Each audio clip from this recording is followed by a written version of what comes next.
Baik Bapak Ibu, Ustazah, sebelum kita mulai, kita siapkan tadi pantun.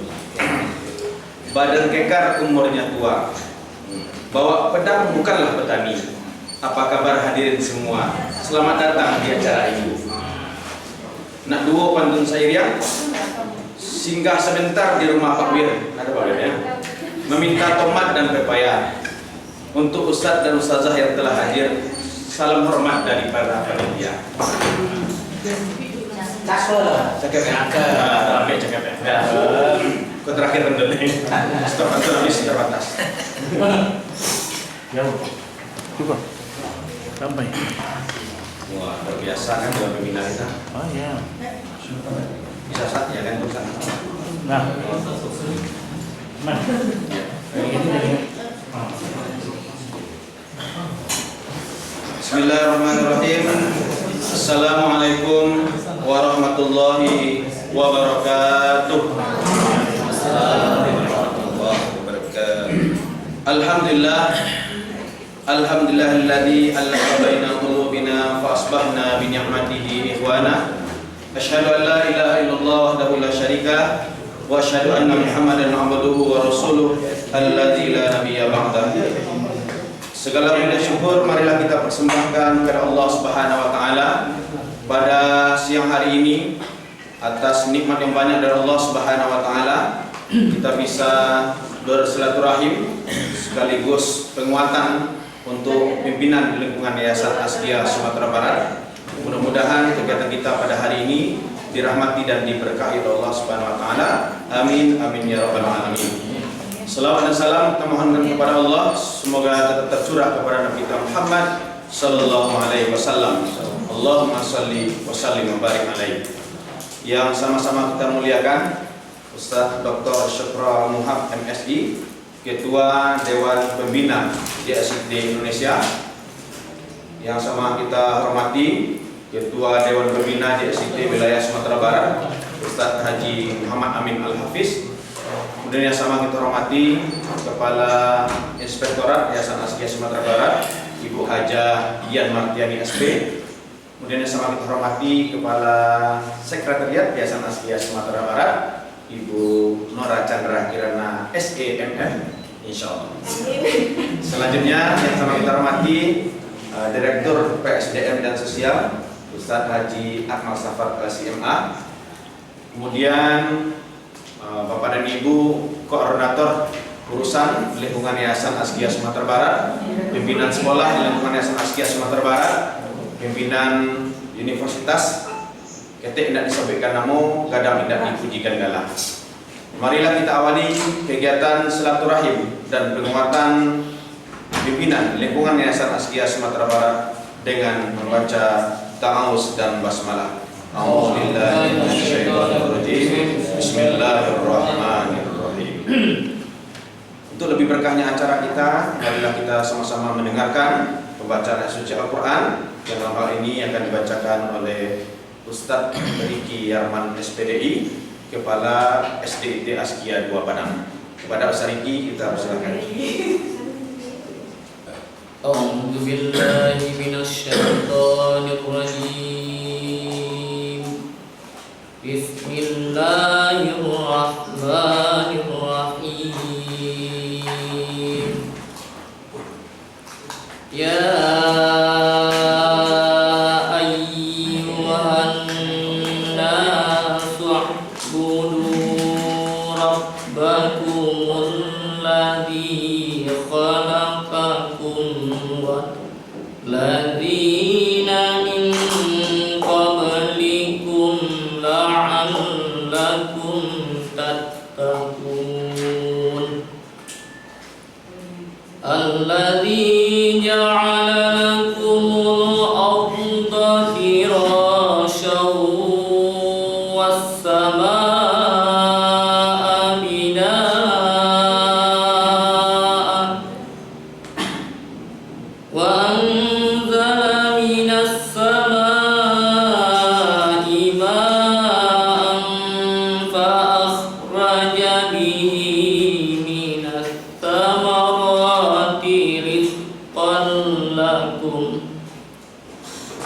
فلا تجعلوا لله أندادا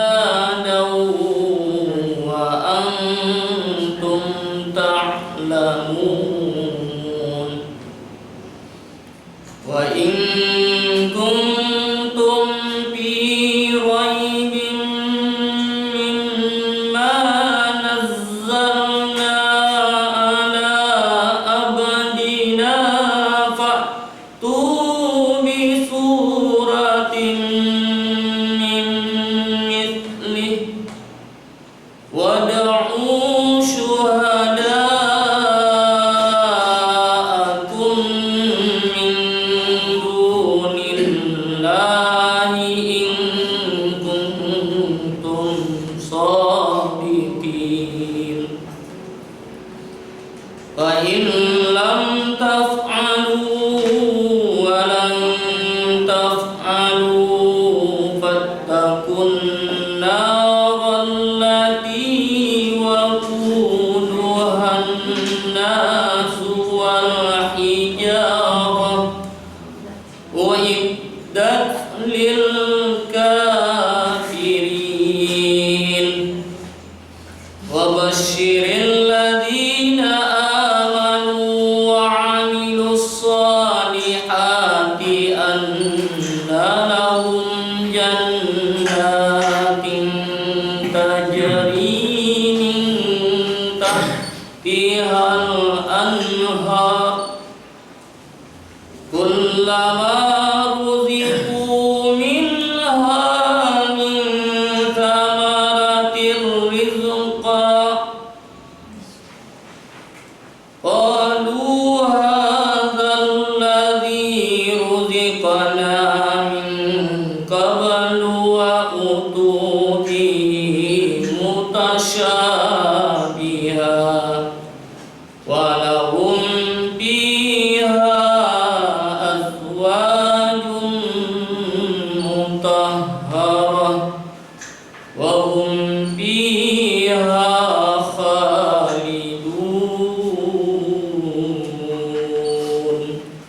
صدق الله العظيم. Assalamualaikum warahmatullahi wabarakatuh. Sadaqallahul azim. Allahumma arhamna bil Qur'an.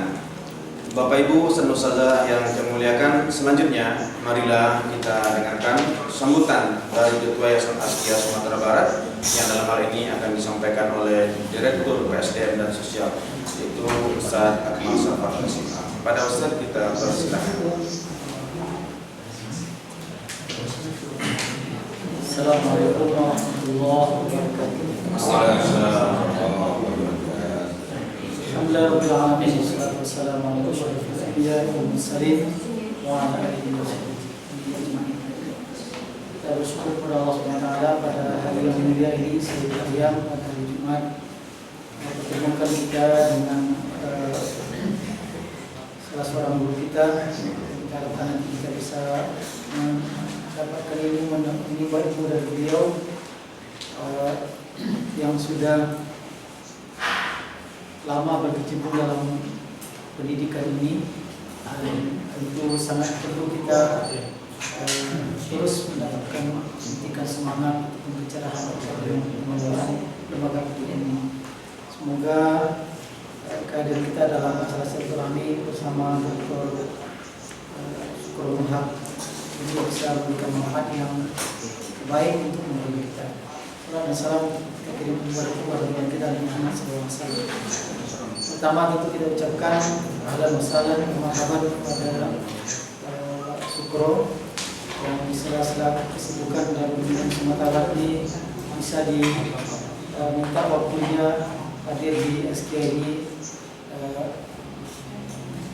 untuk bisa berbagi ilmu dan juga mungkin nanti berdiskusi dengan beberapa pimpinan di yayasan dan juga kepala sekolah yang ada di unit di Yayasan SK Sumatera Barat ini. Jadi ada yang hadir secara offline di sini, kepala sekolah yang di Padang dan juga pimpinan sekolah, kepala sekolah SD dan TK dan Bukit Tinggi dan juga kepala TK di Payakumbuh yang ikut secara online. Semoga tidak mengurangi istifadah dalam mengikuti acara ini. Mewakili Ketua Yayasan Bapak Dr. Andes Subhanahu Ustaz Kayu yang tadi pagi sudah sampaikan keinginan beliau untuk bisa hadir di sini secara fisik, cuman dalam Jumat ini lagi mungkin belum bisa hadir karena kondisi beliau.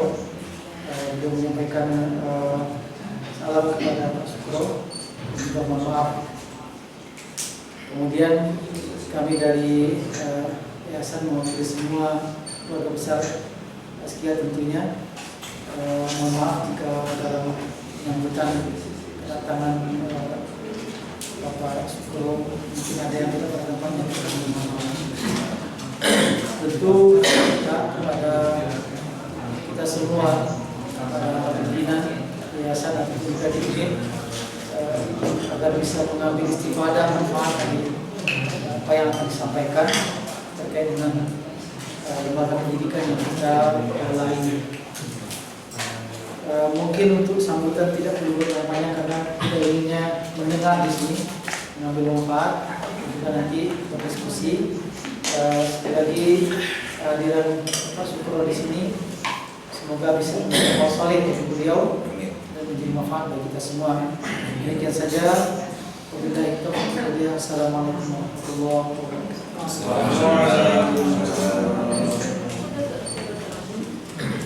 Jazakallah khair katsira. Terima kasih kepada Ustaz Iqbal yang telah memberikan sambutan kepada kita bersama. Bapak Ibu saja, tidak sabar lagi kita untuk mendengarkan materi dari narasumber kita, Bapak Dr. Sukro Muhammad MSI. Cakap jangan lupa ya. Nah, ya. Biarkan kayu menjadi abu. Abunya putih bagaikan susu. Selamat datang Bapak dan Ibu. Tetap semangat, janganlah lesu. Untuk itu kita sambut narasumber kita dengan tepuk ampuh. Ampuh semua, ampuh kita, santi yang benar. Silakan. Bismillahirrahmanirrahim. Assalamualaikum warahmatullahi wabarakatuh. Waalaikumsalam warahmatullahi wabarakatuh. Alhamdulillahilladzi an'ama alaina wa hadana ila dinil Islam. Asyhadu an la ilaha illallah wa anna Muhammadan abduhu wa rasuluhu la nabiyya ba'dahu. Qala Allah Ta'ala fi kitabil karim, a'udzu billahi minasyaitonir rajim. Bismillahirrahmanirrahim. Ya ayyuhalladzina amanu taqullaha wa tanzur nafsun ma qaddamat lighad wattaqullaha innallaha khabirum bima ta'malun. Para pengurus yayasan yang saya hormati, para pimpinan sekolah ya, mulai dari TK, SD, SMP, SMA sampai wakil rektor ya, yang luar biasa hadir di tempat yang baik ini. Insya Allah kita akan sharing ya tentang bagaimana mengelola sekolah unggul, melihat mengantisipasi adanya satu kemajuan zaman yang terus menggelinding sementara pendidikan kelihatannya agak lamban bergerak. Nah, kita jangan sampai ikut budaya lamban ya. Karena kalau kita lamban artinya adalah kita akan tertimpa juga efeknya ya. Karena di Indonesia ini biasanya memang kebanyakan kurangnya daripada lebihnya gitu ya, dibanding negara-negara lain ya. Tapi optimis ya, optimis dan sok hebat gitu, itu yang saya rasakan. Kita ini nggak mau kalah masalah itu deh. Baik, alhamdulillah kita panjatkan puji syukur kepada Allah Subhanahu Wa Taala yang telah memberikan kekuatan iman, Islam, ukhuwah, kesempatan pada kita semua ya. Walaupun dalam kondisi pandemi masih belum diumumkan selesai ya. Di Jakarta katanya level 2, tapi saya nggak ngelihat ambulan-ambulan kayak dulu gitu ya. Level 2 dari mana gitu. Jadi kayaknya begitu menjelang Idul Adha level 2. Nanti Natal level 4 gitu kan. Levelnya turun lagi ya. Nah ini aneh gitu. Jadi mudah-mudahan rekayasa-rekayasa seperti ini segera hilang di negeri kita ini ya. Amin. Makanya usahakan kita jangan pilek, kalau pilek dicurigai ya. Salawat dan salam marilah kita sampaikan kepada Nabi Muhammad SAW keluarga beliau, para sahabat, para tabi'in dan para pengikutnya yang istiqomah. Baik Bapak Ibu sekalian, ini profil saya ya, jadi alhamdulillah sekarang saya diamanai beberapa organisasi. Sebetulnya saya ikut 11 organisasi nasional. Yang saya masukkan berapa 5 ya. Alhamdulillah ada yang bergerak di bidang kepemudaan ya, yaitu ada juga yang orientasinya ke masjid, ada yang pramuka, ada yang pendidikan, ada yang pendidikan karakter, ada gerakan advokasi keluarga yang namanya LAKI. LAKI itu ya, saya juga yang usulin, jadi Lembaga Advokasi Keluarga Indonesia. LAKI ya. Itu bersama Bu Eli Risman misalnya ya, Bu Eli Risman, yang Jubeda, kemudian juga Profesor Bagus Riono dari UGM, kemudian ada Bang Aad ya. Kemudian juga ada Prof. Uis, banyak lah. Salah satu yang ditangani ya masalah-masalah pelecehan seksual di pesantren ya, ini luar biasa. Saya agak sedih juga ketika diajak ke Bandung melihat korban-korban yang pelecehan seksualnya para ustadz gitu kan, yang punya pesantren. Bahaya juga Ustaz. Masih kecil-kecil anaknya ya. Baik, jadi alhamdulillah kita mudah-mudahan berkah ya. Kita bisa bermain di beberapa tempat gitu, jangan sendiri aja. Ada yang nanya kepada saya, Salimah, kenapa Ustaz Salimah kok di mana-mana disebut PKS terus ya? Ya iyalah, orang-orang Bang Runtungnya orang PKS terus. Coba kali-kali dong orang-orang Runtungnya itu dengan yang lain gitu ya. Misalnya di Pramuka main, di mana main, orang nggak bakalan kebaca. Saya di Dewan Masjid alhamdulillah ketuanya Sukala kan gitu ya, enak dari Sukala. Dikasih percayaan banyak lah ya, setiap kegiatan apapun saya dilibatkan sebagai panitia sehingga enak gitu. Dan ketemu Yusuf Kala sering lagi ngobrol aja kadang-kadang masuk gitu ya, pada Yusuf Kala kaget juga gitu ya. Nah jadi kita memang harus lincah, bisa bermain di beberapa sisi ya, karena salah satu fungsi untuk berumat usiriat linas ta'muruna bil ma'ruf wa tanhauna 'anil munkar itu adalah kita bisa mewarnai ya setiap kegiatan-kegiatan apa. Tujuannya ya nasro fikro ya. Baik, kemudian yang berikutnya fokus kepada apa yang diinginkan pada hari ini ya. Insyaallah kita akan membahas tentang transformasi sekolah unggul berkarakter untuk kejayaan Indonesia. Saya kalau ngomong sekarang selalu ada Indonesianya ya. Kemarin ya 2 pekan yang lalu saya diundang di Lemhanas diskusi dengan para tokoh, terutama rektor UT datang di situ, kemudian kepala dirjen ya madrasah dari Kementerian Agama, kemudian Kementerian Pendidikan juga hadir, bicara tentang bagaimana menyusun ya roadmap pendidikan Indonesia untuk 2045.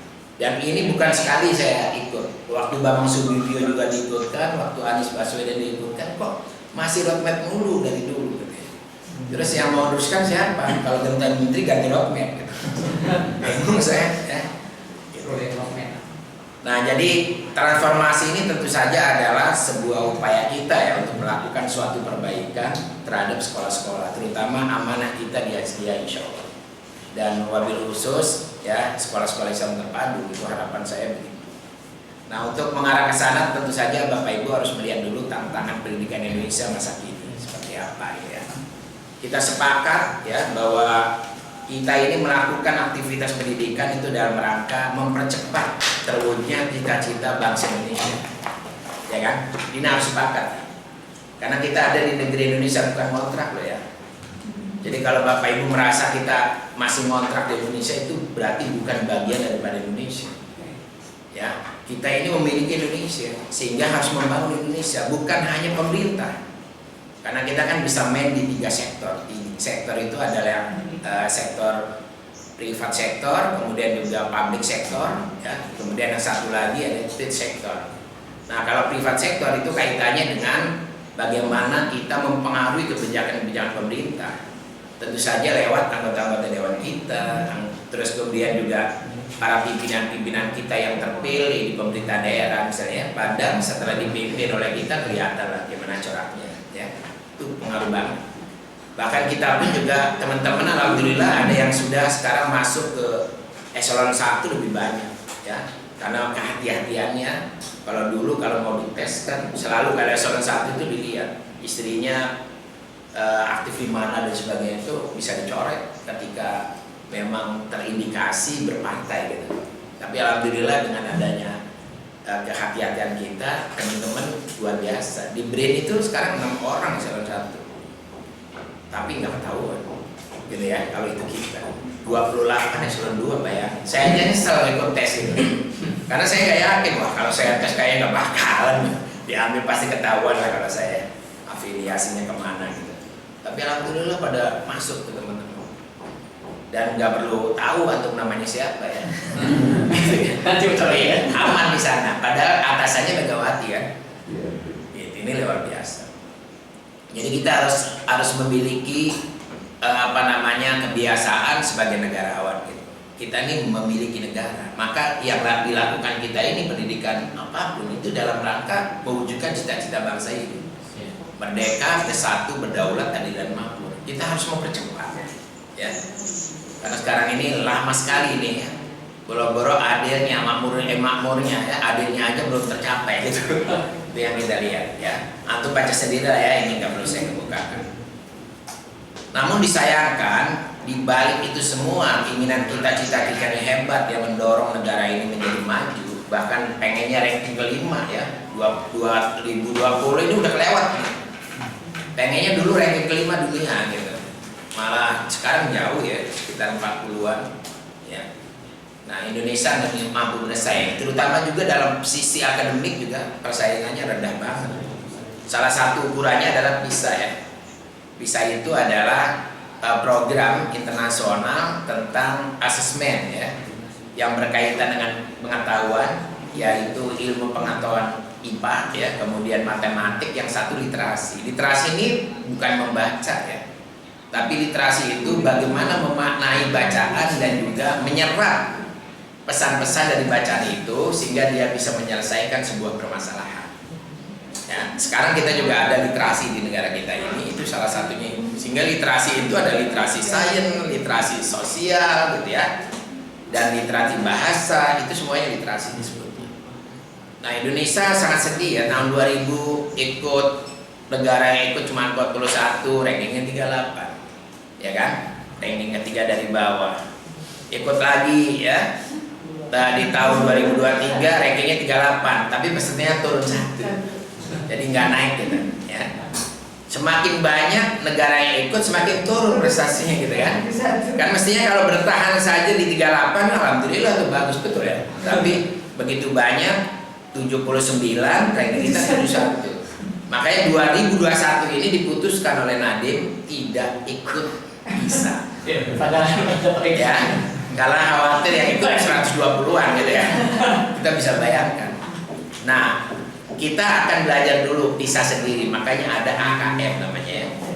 AKM itu adalah asesmen kompetisi minimal. Ini yang sekarang dilakukan dan materinya hampir mirip dengan apa yang dilakukan oleh PISA. Nah, di sini yang lebih menyedihkan lagi ya, kenapa skor kita rendah di PISA itu? Coba bayangkan. Di PISA itu soalnya mulai level 2, level 1, 2, 3, 4, 5, 6 ya, sama dengan taksonomi Bloom ya. Mulai ingatan, pemahaman, kemudian aplikasi, analisis, kemudian evaluasi, yang terakhir adalah grade ya. Itu ada 6 ya. Dari 6 ini, level 5 dan 6 itu yang paling dianggap hebat karena bisa memecahkan masalah ya. Soal-soal yang berkaitan dengan pemecahan masalah, kita skornya hanya 0,6. Bahkan skor misalnya itu min 7 Indonesia ya. Jadi yang M itu minimal, ini min 7 ya. Kemudian di situ skornya 0,6 ketika soal-soal yang berkaitan dengan level 5 dan 6. Jadi kemampuan anak-anak kita dalam hal menalar ya rendah sekali. Critical thinking, creative thinking sangat rendah karena wilayah 5 sampai 6 itu diperlukan creative thinking yang tinggi dan critical thinking yang tinggi. Skornya 0,6. Kita masih di atas Filipina alhamdulillah gitu ya. Tapi di bawah Vietnam ya. Nah, sementara kalau kita levelnya itu ada level 2 ya, artinya level 2, itu skor kita tinggi banget. Karena nilainya 51,7, coba bayangin. Ya. Jadi artinya semakin kita nalarnya rendah, semakin kita ini berpikirnya tingkat rendah, maka tingkat tingginya nyerah. Dan kalau kita perhatikan Singapura itu rankingnya luar biasa. Sekarang Singapura itu di papan atas ya, di bawah Cina dalam perolehan PISA, mengalahkan orang-orang Eropa sebetulnya sekarang. Dan kalau dilihat dari kemampuan Singapura seperti ini, itu sebenarnya didorong dari sistem pembelajaran di kelas yang berbeda. Karena di sana itu udah mulai, ya, di kelas itu ngajar mulai dengan fakta, fenomena, data, ya, itu yang muncul gitu. Sehingga setelah itu baru anak-anak itu belajar ilmu untuk mengkaitkan dengan fakta dan data itu. Jadi kemampuan menganalisisnya itu tajam, ya. Dan saya sebetulnya memberikan modal terpadu itu karena terpadu itu telah eksplorasi. Jadi yang diutamakan itu bagaimana melakukan sebuah pembelajaran lewat adanya sebuah fenomena, data, fakta, ya, yang itu harus dianalisis oleh anak-anak. Di Singapura udah mulai. Bahkan Singapura itu pernah ada lomba menggambar tingkat TK, ya, taman kanak-kanak loh. Pada saat lomba menggambar tingkat TK itu yang ikut sebanyak 500 orang, tapi 32 orang menggambarnya salah. Jadi soalnya itu adalah gambarkan seekor ayam betina kemudian dikasih warna, ya, bulunya apa gitu dan sebagainya. Itu nalarnya anak TK loh. Jadi ternyata anak TK itu gambar ininya ayamnya ada yang salah. Ternyata gambarnya itu cuma paha gitu, ada yang dada, ya, tampaknya tidak mengenal ayam sama sekali karena dia sering melihat ayam di Kentucky atau di McD gitu. Nah ini apa? Menteri marah banget. 32 orang coba gagal dalam hal belajar mengenal ayam di TK. Dipanggil guru-guru TK-nya sehingga akhirnya ada kebijakan seluruh TK di Singapura harus pernah ke kebun binatang supaya melihat langsung. Pembelajaran nggak boleh berhenti hanya sekedar mengenal, tapi harus melihat kenyataan yang terjadi di lapangan. Sehingga contextual learning itu ditekankan, itu di Singapura, ya. Sampai perhatiannya seperti itu gitu, ya. Jadi artinya gratis orang anak-anak TK itu masuk ke kebun binatang gara-gara 32 orang salah gambar ayam. Ya kita mungkin lebih ya Ustaz Amena kalau suruh gambar boro-boro. Tapi kayaknya bener deh gambar ayam. Karena apa? Karena jarang ke Kentucky gitu. Nah dari sini maka Nadiem Makarim ini mengajukan sebuah konsep yang disebut dengan Merdeka Belajar. Ya, jadi dia menurunkan Merdeka Belajar itu karena melihat kualitas pendidikan yang seperti ini. Nah ternyata katanya kenapa rendah? Karena kurang memberikan kepada siswa untuk berkarya, ya, untuk kreatif, untuk inovatif dalam pembelajaran. Seolah-olah mereka hanya dapatnya itu disuapin oleh guru-gurunya gitu. Sehingga ketika ada masalah itu tidak bisa menyelesaikan dengan baik, terutama ide dan gagasannya nggak muncul, ya. Nah oleh karena itu di sini JSIT atau sekolah-sekolah Islam terpadu harus bersinergi dengan pemerintah mengatasi hal seperti ini. Ya, pertama terus bergerak meningkatkan kualitas sekolah menuju unggul yang insya Allah sekarang ini mau didiskusikan, terdepan dalam akademik dan karakter Islami. Kemudian juga menumbuhkan sekolah-sekolah yang unggul menjadi organisasi sekolah dan guru penggerak. Dan sekarang mungkin di Asia juga termasuk di dalamnya, ya, banyak di antara kita menjadi guru bergerak karena kebijakan Merdeka Belajar itu dibarengi dengan guru penggerak. Ya, kenapa harus ada guru penggerak? Kenapa harus ada organisasi penggerak? Karena yang menggerakkan itu dianggap sudah benar dalam pembelajaran, sudah benar dalam pengelolaan sekolah dan sebagainya. Walaupun belum tentu juga gitu kan saya. Nah, Merdeka Belajar pada intinya ini sih sebetulnya nih. Saya lihatin dulu ya. Jadi Merdeka Belajar itu yang dikendaki adalah guru itu sebagai agen perubahan, ya. Jadi yang namanya belajar itu lebih pada pengembangan proyek. Jadi tugas-tugas lebih utama ketimbang adalah transfer knowledge, ya. Gitu. Walaupun nanti besok kan saya bahas tuntas di JSIT, Islam sebenarnya udah punya model-model Merdeka Belajar sejak 14 abad yang lalu. Itu yang keren, ya, nggak kalah lah, ya. Bahkan para ilmuwan Islam sudah menunjukkan perbedaan pembelajaran mereka belajar ini pada saat zamannya gitu ya, sehingga membuat silo Eropa dan Amerika waktu itu. Terus juga Pak fokus pada materi esensial, jadi materi di Merdeka Belajar itu tidak lagi berdiri sendiri tapi metakognitif sifatnya. Jadi perpaduan antara bidang studi, ngangkat sebuah problem, tapi problem ini dasarnya adalah bisa dari IPA, bisa dari bahasa, bisa dari matematik, satu kesatuan. Misalnya contoh ya, materi esensial itu metode ilmiah gitu ya. Coba di IPA dikasih, di IPS dikasih, bahasa Indonesia dikasih, semuanya ngasih metode ilmiah. Padahal metode ilmiah itu kan sebuah cara tahapan berpikir. Kalau itu dijadikan satu, temanya kita angkat, tapi dalam rangka mengajarkan metode ilmiah, tinjauan bahasanya nanti bagaimana menyusun redaksional untuk menyusun hipotesis, ya, untuk menyusun pernyataan, untuk menyusun analisa data, gitu. Bahasa-bahasa IPA-nya adalah bahasa-bahasa temuannya, eksperimennya, gitu misalnya. Matematiknya adalah hologramnya, diagramnya. Itu kan mestinya menjadi satu kesatuan. Tapi ini IPA ngajar sendiri, sosial ngajar sendiri, bahasa ngajar sendiri, matematik metode ilmiahnya ada gitu. Statistiknya sendiri terpisah, sehingga ilmu itu tidak dipandang sebagai sesuatu yang membekali dirinya untuk menyelesaikan masalah. Jadi inilah yang disebut dengan esensial. Jadi materinya esensial. Tujuan utama Merdeka Belajar itu adalah untuk meningkatkan daya kritis siswa, daya kreatif siswa dengan potensi yang seluruhnya dimunculkan, ya. Itu Merdeka Belajar. Oke, saya kembali ke sini ya, bahwa selain itu sebetulnya kita juga dihadapkan kepada dampak revolusi industri 4.0 dan society 5.0 dengan ciri ada beberapa yang harus diadaptasi terhadap masa depan. Ya, sangat tergantung pada pendidikan. Artinya adalah kalau kita ini tidak membekali pengetahuan masa depan pada anak kita, keterampilan masa depan pada anak kita, maka anak kita ini akan menjadi penonton. Bahkan kemungkinan akan tidak dapat pekerjaan, karena banyak sekali pekerjaan-pekerjaan yang hilang. 23 juta pekerjaan hilang, ya. 27 sampai 46 juta pekerjaan baru akan muncul. Tapi pekerjaan baru itu harus dibarengi dengan adanya yang disebut dengan kompetensi baru. Ya, kompetensi baru itu berbasisnya digital. Ya, bahwa sekarang sudah mulai kan pekerjaan-pekerjaan yang hilang itu, sopir itu mulai akan hilang nanti.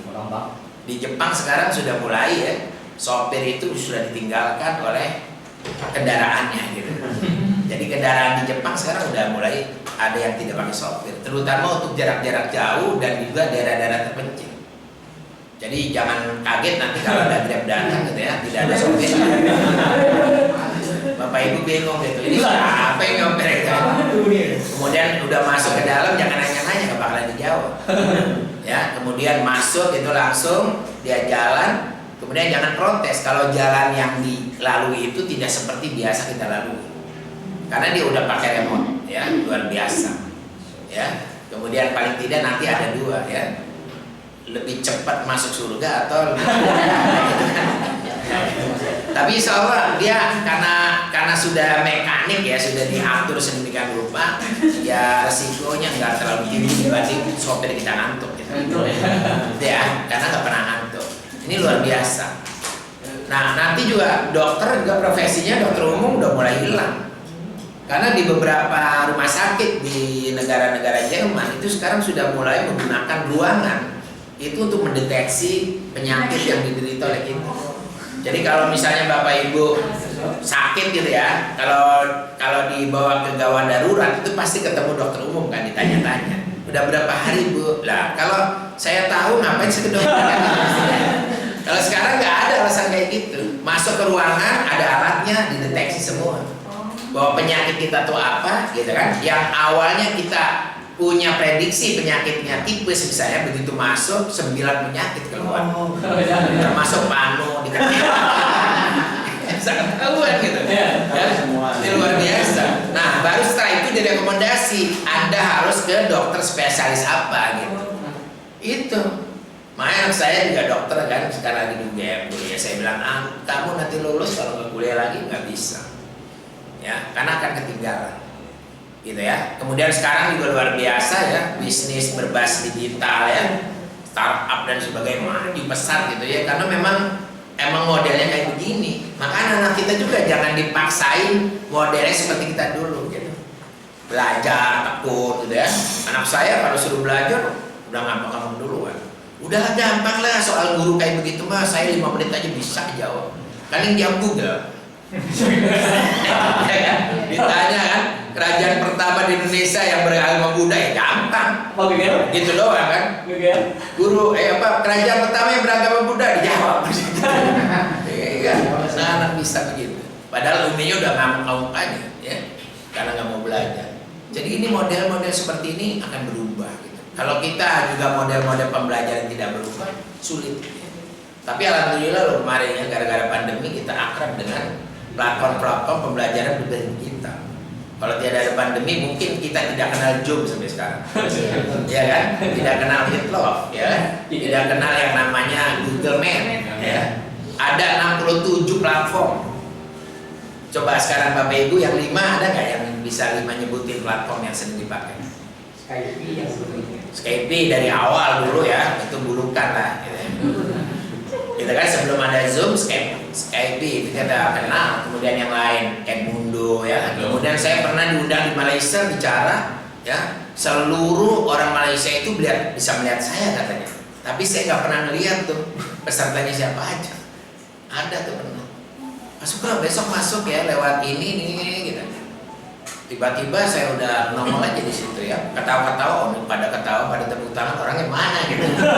Nah ternyata itu memang ada sebuah kesengajaan untuk tidak bisa diambil data-datanya oleh intelijen gitu. Hebat di Malaysia. Karena yang dibicarakan masalah Palestina gitu ya, agak sensitif. Jadi luar biasa. Semua udah punya model-model pendekatan. Kita saja ya di profesional, saya kebetulan sekjen, di situ sudah buat 2 model pendekatan, namanya Jitsi ya. Ya, tapi Jitsi-nya kita rekayasa, bukan Jitsi atau Meetlove dan AI. 2 itu yang kita punya asli loh. Jadi IWA kita ada yang sudah punya buat model-model kayak gitu. Termasuk juga WA. Sekarang teman-teman kita ada yang pakai, antum pasti nggak kenal ya kalau saya sebutkan pun, itu bisa. Di antara pengurus misalnya itu menggunakan tidak pakai WA, tidak pakai Telegram, tidak pakai macam-macam, tapi kita punya link sendiri yang kita rekayasa.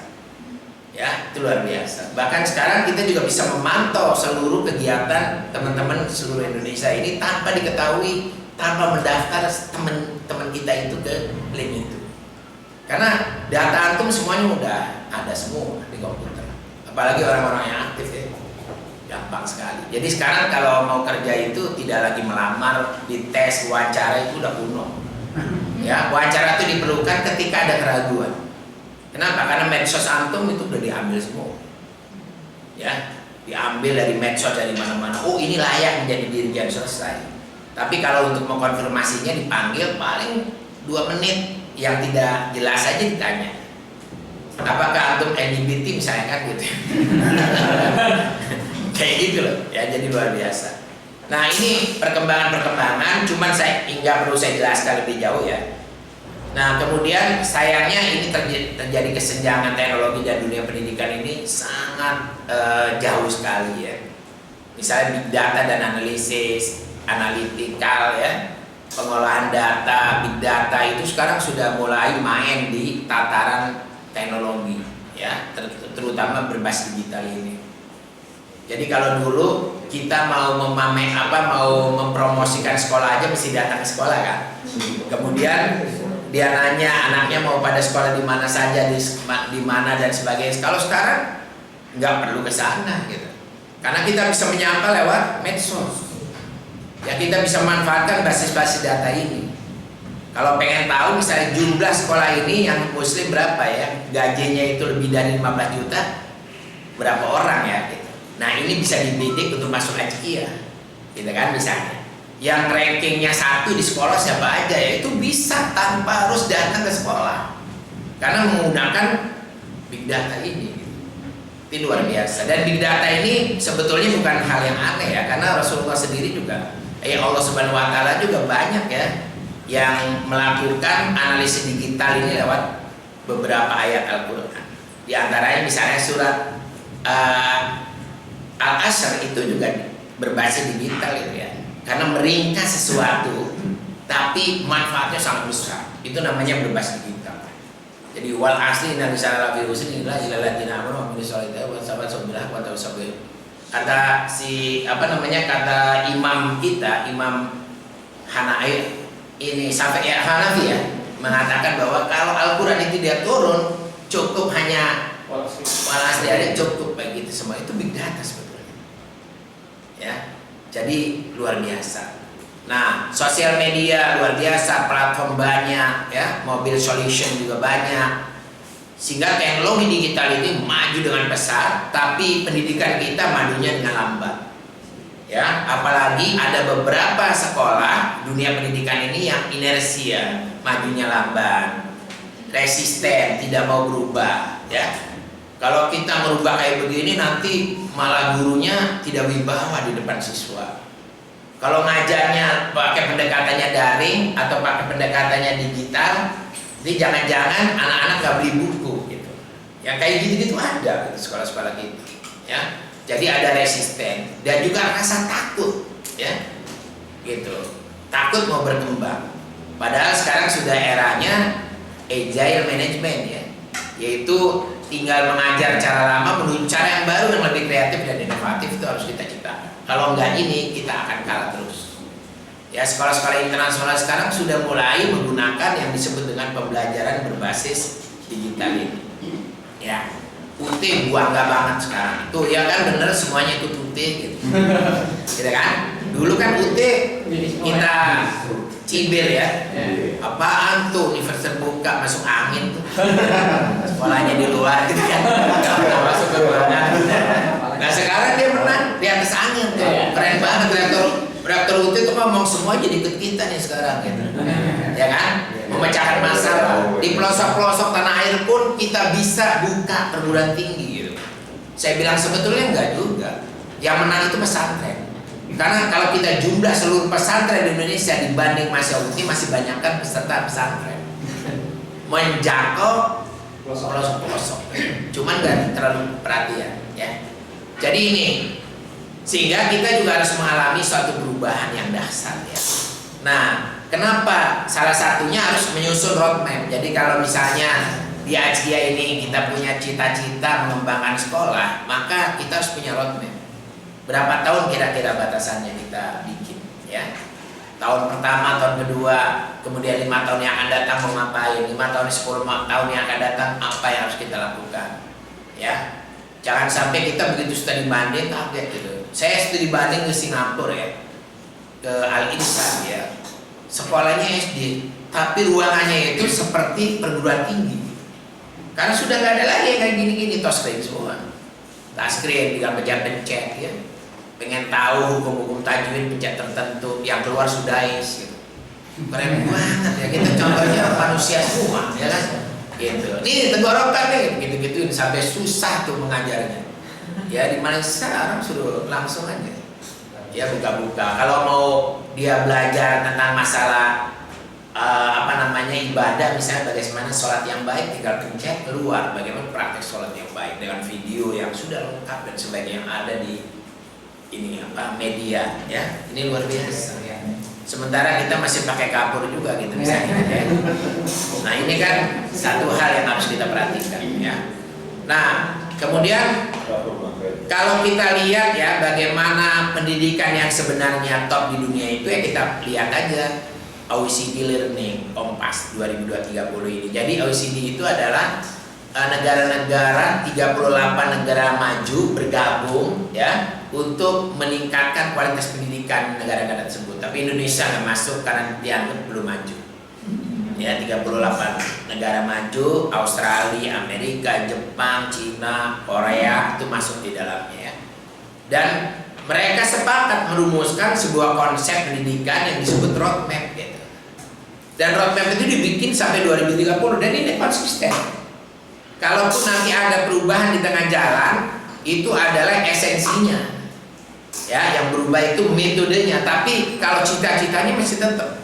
Kalau di Indonesia ganti menteri, ganti keputusan dan kebijakan kan. Gitu. Tuturi Handayani Ingarso Tulodo Ingwardiman Bojonegoro gitu kan. Wardiman itu kan berubah langsung SMA jadi SMA-nya dihilangkan SMO. Jurusan IPA IPS diganti A1 A2 nggak jelas gitu kan. Sekarang kembali lagi gitu ya. Dan Merdeka Belajar nih sekarang saya yakin nanti menteri ganti jadi tidak merdeka lagi. Bukan nanti ada merdeka sekolah gitu ya, boleh nggak sekolah. Ini kebijakan-kebijakan yang kacau. Jadi ini globalisasi ya, tingkat internasional aja udah punya kesepakatan sampai 2030 ya. Salah satunya misalnya siswa itu menjadi koagent. Ya, artinya adalah dia belajar mencari dan menemukan arah mereka sendiri yang sekarang dimaksudkan dengan Merdeka Belajar itu.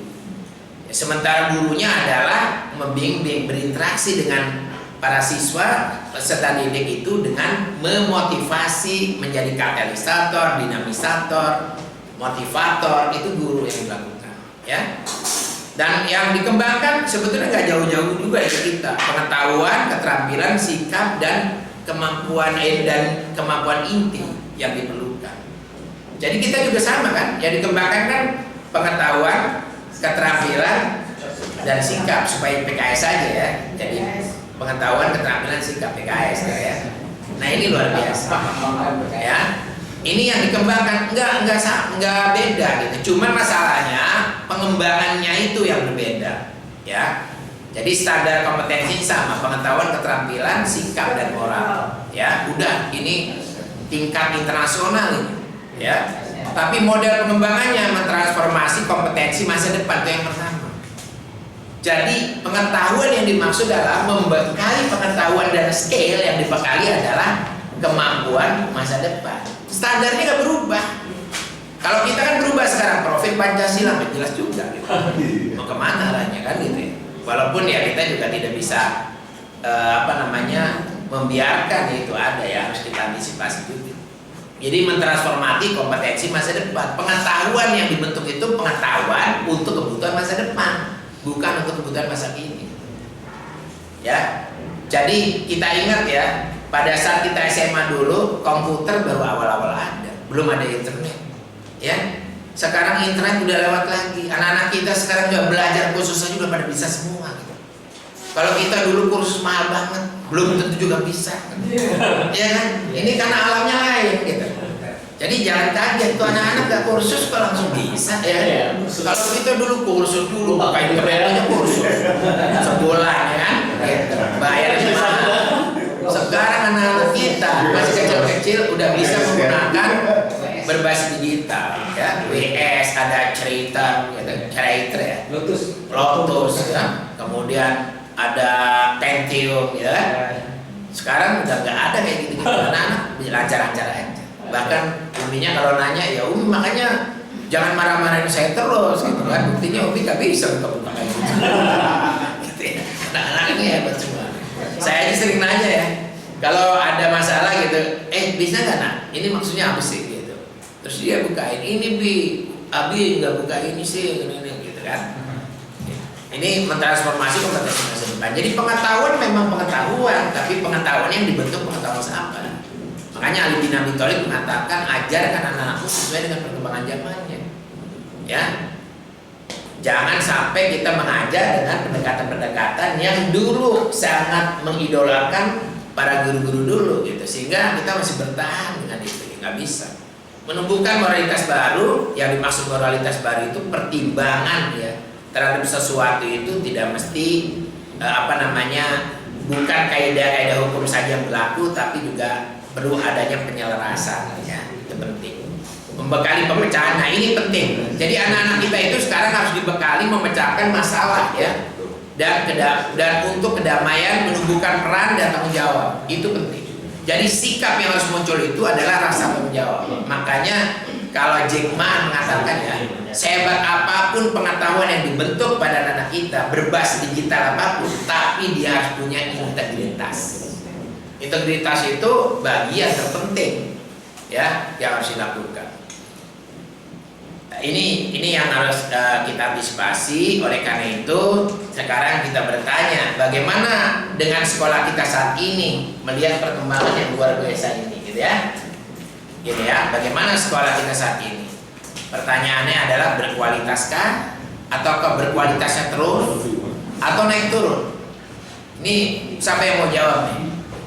Ajnia berkualitasnya terus, ya bertahan, atau naik turun? Tahun ini bagus, tahun depan turun, naik lagi, turun naik, gitu kan? Itu namanya main tali ya, main karet ya, naik turun ya. Apakah seperti itu atau naik terus? Ya, ada yang bisa jawab nggak kira-kira? Ayo, kepala sekolah atau yayasan atau yang pernah jadi kepala sekolah, perasaannya gimana? Mudah-mudahan sih terus ya naik ya. Karena bertahan aja itu kita sudah merugi kata Allah ya. Yang bagus itu kita naik terus ya. Nah, kita lihat di sini ya potret kondisi saat ini dibanding masa depan. Masa depan ini adalah lingkungan eksternal ya. Pertama adalah sangat berisiko tinggi ketika kita gagal merancang sebuah perencanaan yang baik. Ya, kalau salah kita memilih suatu pendekatan, kalau salah kita memilih sebuah model manajemen, ini akan gagal. Ya, itu adalah kondisi eksternal sekarang yang memaksa kita untuk mempelajari lingkungan dengan tepat.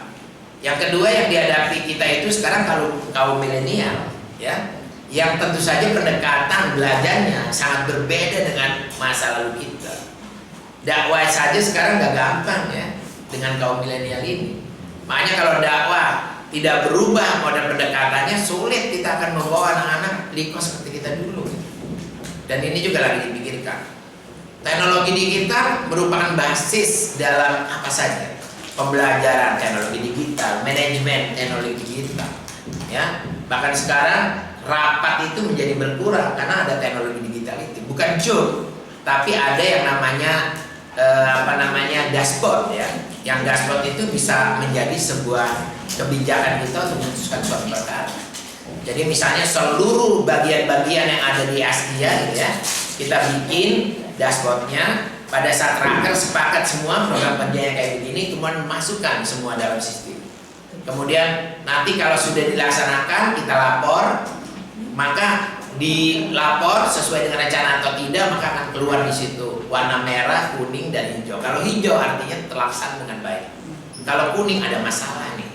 Mungkin perencanaan dengan pelaksanaan ada berbeda. Ya.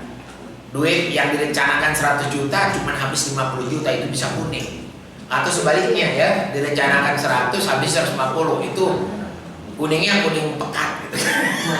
Gitu ya. Kalau merah itu nggak terlaksana sama sekali, sehingga pada saat rapat itu efektif. Kita nggak perlu membahas yang sudah berhasil, tapi kekurangan-kekurangan itu yang bisa diatasi. Itu yang namanya dashboard ya, teknologi berbasis digital dalam manajemen. Ini sekarang banyak, yang gratisan juga ada ya, di Google kita bisa akses, apalagi yang berbayar. Kalau yang berbayar itu betul-betul rahasia ya, itu luar biasa. Jadi ada UKR namanya ya, itu adalah satu pengganti dari KPI. Kalau dulu kan, sekarang kita masih pakai KPI ya, padahal sekarang udah pakainya UKR ya. Bahkan itu bisa berubah setiap saat. Dan sekarang model baru ini tidak lagi penyusunan rencana itu setahun. Kalau setahun itu pemerintah. Kalau sekolah jangan ikutkan pemerintah. Kalau pemerintah kan setahun. Bikin rencana kerja itu setahunan kan. Kalau kita ini sekarang 3 bulan kalau dulu. Kalau 3 bulan nggak berhasil jangan dipertahankan dong. Cari penyelesaian yang lain yang lebih cepat gitu. Itu yang namanya agile. Ya. Kemudian ekspektasi masyarakat sangat tinggi, tuntutan masyarakat ya. Karena pembanding itu sekarang gampang betul. Medsos kemana-mana berkeliaran. Kalau ada anaknya, misalnya ada masalah aja di sekolah, udah berkembangnya luar biasa. Dibanding-bandingkan antara sekolah ini dengan yang lain, itu sekarang udah mulai kayak begitu. Maka ekspektasi, keinginan masyarakat, tuntutan masyarakat terhadap kita itu sangat tinggi. Ya. Kemudian persaingan semakin hebat. Ya, saya punya data, ternyata 10 besar sekolah-sekolah yang terbaik ya ujian akademiknya, walaupun itu adalah saya juga masih menyangkal. Ya, forum dokter rakyat sering WA saya, kenapa sekolah Islam terpadu gak ada yang 100 besar gitu. Ya, karena itu akademik Ustaz. Kalau hafalan Quran kita insya Allah ranking pertama. Jangan begitu dong kan gitu ya. Gitu. Orang-orang Kristen nempel di 10 besar itu ada 5. Ya, penabur 1, penabur 2, penabur 3, penabur semua kata Pak Ida. Tapi alhamdulillah kita terwakili oleh Insan Cendekia Madani, ranking kedua kan. Seluruh Indonesia kan gitu. Hebat. Tapi yang lainnya itu ya negeri sama 8 Jakarta. Dan rata-rata ada di Jakarta, ya. Kenapa? Di Jakarta, Banten, Jawa Barat kemarin yang saya lihat. Ini luar biasa. Nah, sementara secara internal tantangan kita lingkungan eksternal itu sangat tinggi ya, mengharapkan kita kembali berubah ya dengan memperhatikan ini. Sementara di dalam internal itu stagnan. Sekolah Islam terpadu itu best practices, ya. Sekarang kita masih best practices itu nggak bisa bertahan lama, ya, nggak bisa bertahan lama. Artinya ketika orang lain meniru kita modelnya, maka akan hilang best practices itu. Sekarang madrasah aliyah sudah mulai meniru kita, ya. Madrasah aliyah, madrasah sanawiyah, yang namanya sholat duha, ya kan, tadarus Quran, sekolah negeri aja pada ikutan semua, ya. SMP sekarang nggak pakai celana pendek lagi, celana panjang, yang modelnya sama sama kita. Padahal itu awalnya kita yang buat, gitu. Jadi best practices ini udah banyak meniru, sehingga kalau kita bertahan dengan model-model kayak gitu lagi akan hilang. Sementara sekolah-sekolah yang negeri, madrasah-madrasah nggak bayar, kita bayar gitu. Maka kita harus punya keunikan. Kira-kira keunikannya apa? Itu yang harus kita buat, ya. Kemudian budaya nunggu instruksi itu biasa dilakukan oleh kita, itu nggak bisa. Sekarang ini jangan mengandalkan atasan ya, tapi bawahan itu juga perlu dihargai. Punya kreativitas itu perlu kita munculkan, ya. Jadi bottom up, ya, grassroots itu juga harus diperhatikan gitu ya, usul-usulannya. Inovasinya lemah, impact kepada masyarakat juga lemah, ya. Sehingga harus melakukan transformasi sekolah itu adalah merupakan suatu keniscayaan. Nah, tren perubahan itu seperti ini sebetulnya, ya. Nggak tahu Asia termasuk yang mana, ya. Stagnan, kalau stagnan adalah tidak berkembang, prestasi berprestasi, tapi terus berprestasi, tapi nggak ada keunggulan gitu, ya. Ada juga yang naik, habis itu turun. Nah, kalau kita ini bertahan best practices, contoh ya lab school aja. Lab school Jakarta itu dulu hebat, sekarang tuh masih hebat. Cuman maksudnya pernah dia jatuh, tidak menjadi sekolah yang dianggap favorit di Indonesia. Kenapa? Karena dulu itu kan pernah pakai modul ya, akselerasi yang 2 tahun sekolah di SMA atau SMP itu awalnya lab school Jakarta. Jadi anak itu bisa sistem paket. Kalau pengen dia sekolahnya cepat, ya, misalnya dia 3 tahun SMP, pengen 2 tahun boleh, tapi dia pakai sistem paket temannya. Maka sore harinya nggak pulang, tapi tambah sekolah, menyelesaikan paket itu sehingga dia cepat. Dan model itu ternyata ditiru oleh seluruh sekolah-sekolah yang favorit, ya. Maka ini bukan best practice lagi, karena udah ada sekolah-sekolah lain juga yang melaksanakan seperti itu. Sekolah IT, ciri utamanya adalah Al-Qur'annya, ya kan? Al-Qur'annya, hafalan Qur'annya ada, kemudian tadarus Qur'an, tilawahnya bagus, ibadahnya rutin, ada ibadah sholat duha dan sebagainya. Ternyata sekolah-sekolah lain juga ngikutin. Maka ini turun tuh best practices. Artinya adalah karena sekolah-sekolah lain juga ngikut model kita, ya nggak jadi unggulan lagi. Maka yang harus kita pikirkan itu ke depan adalah next practices. Apa yang akan kita perbuat dengan model sekolah yang terbaru nanti, sehingga itu mempunyai keunikan sendiri.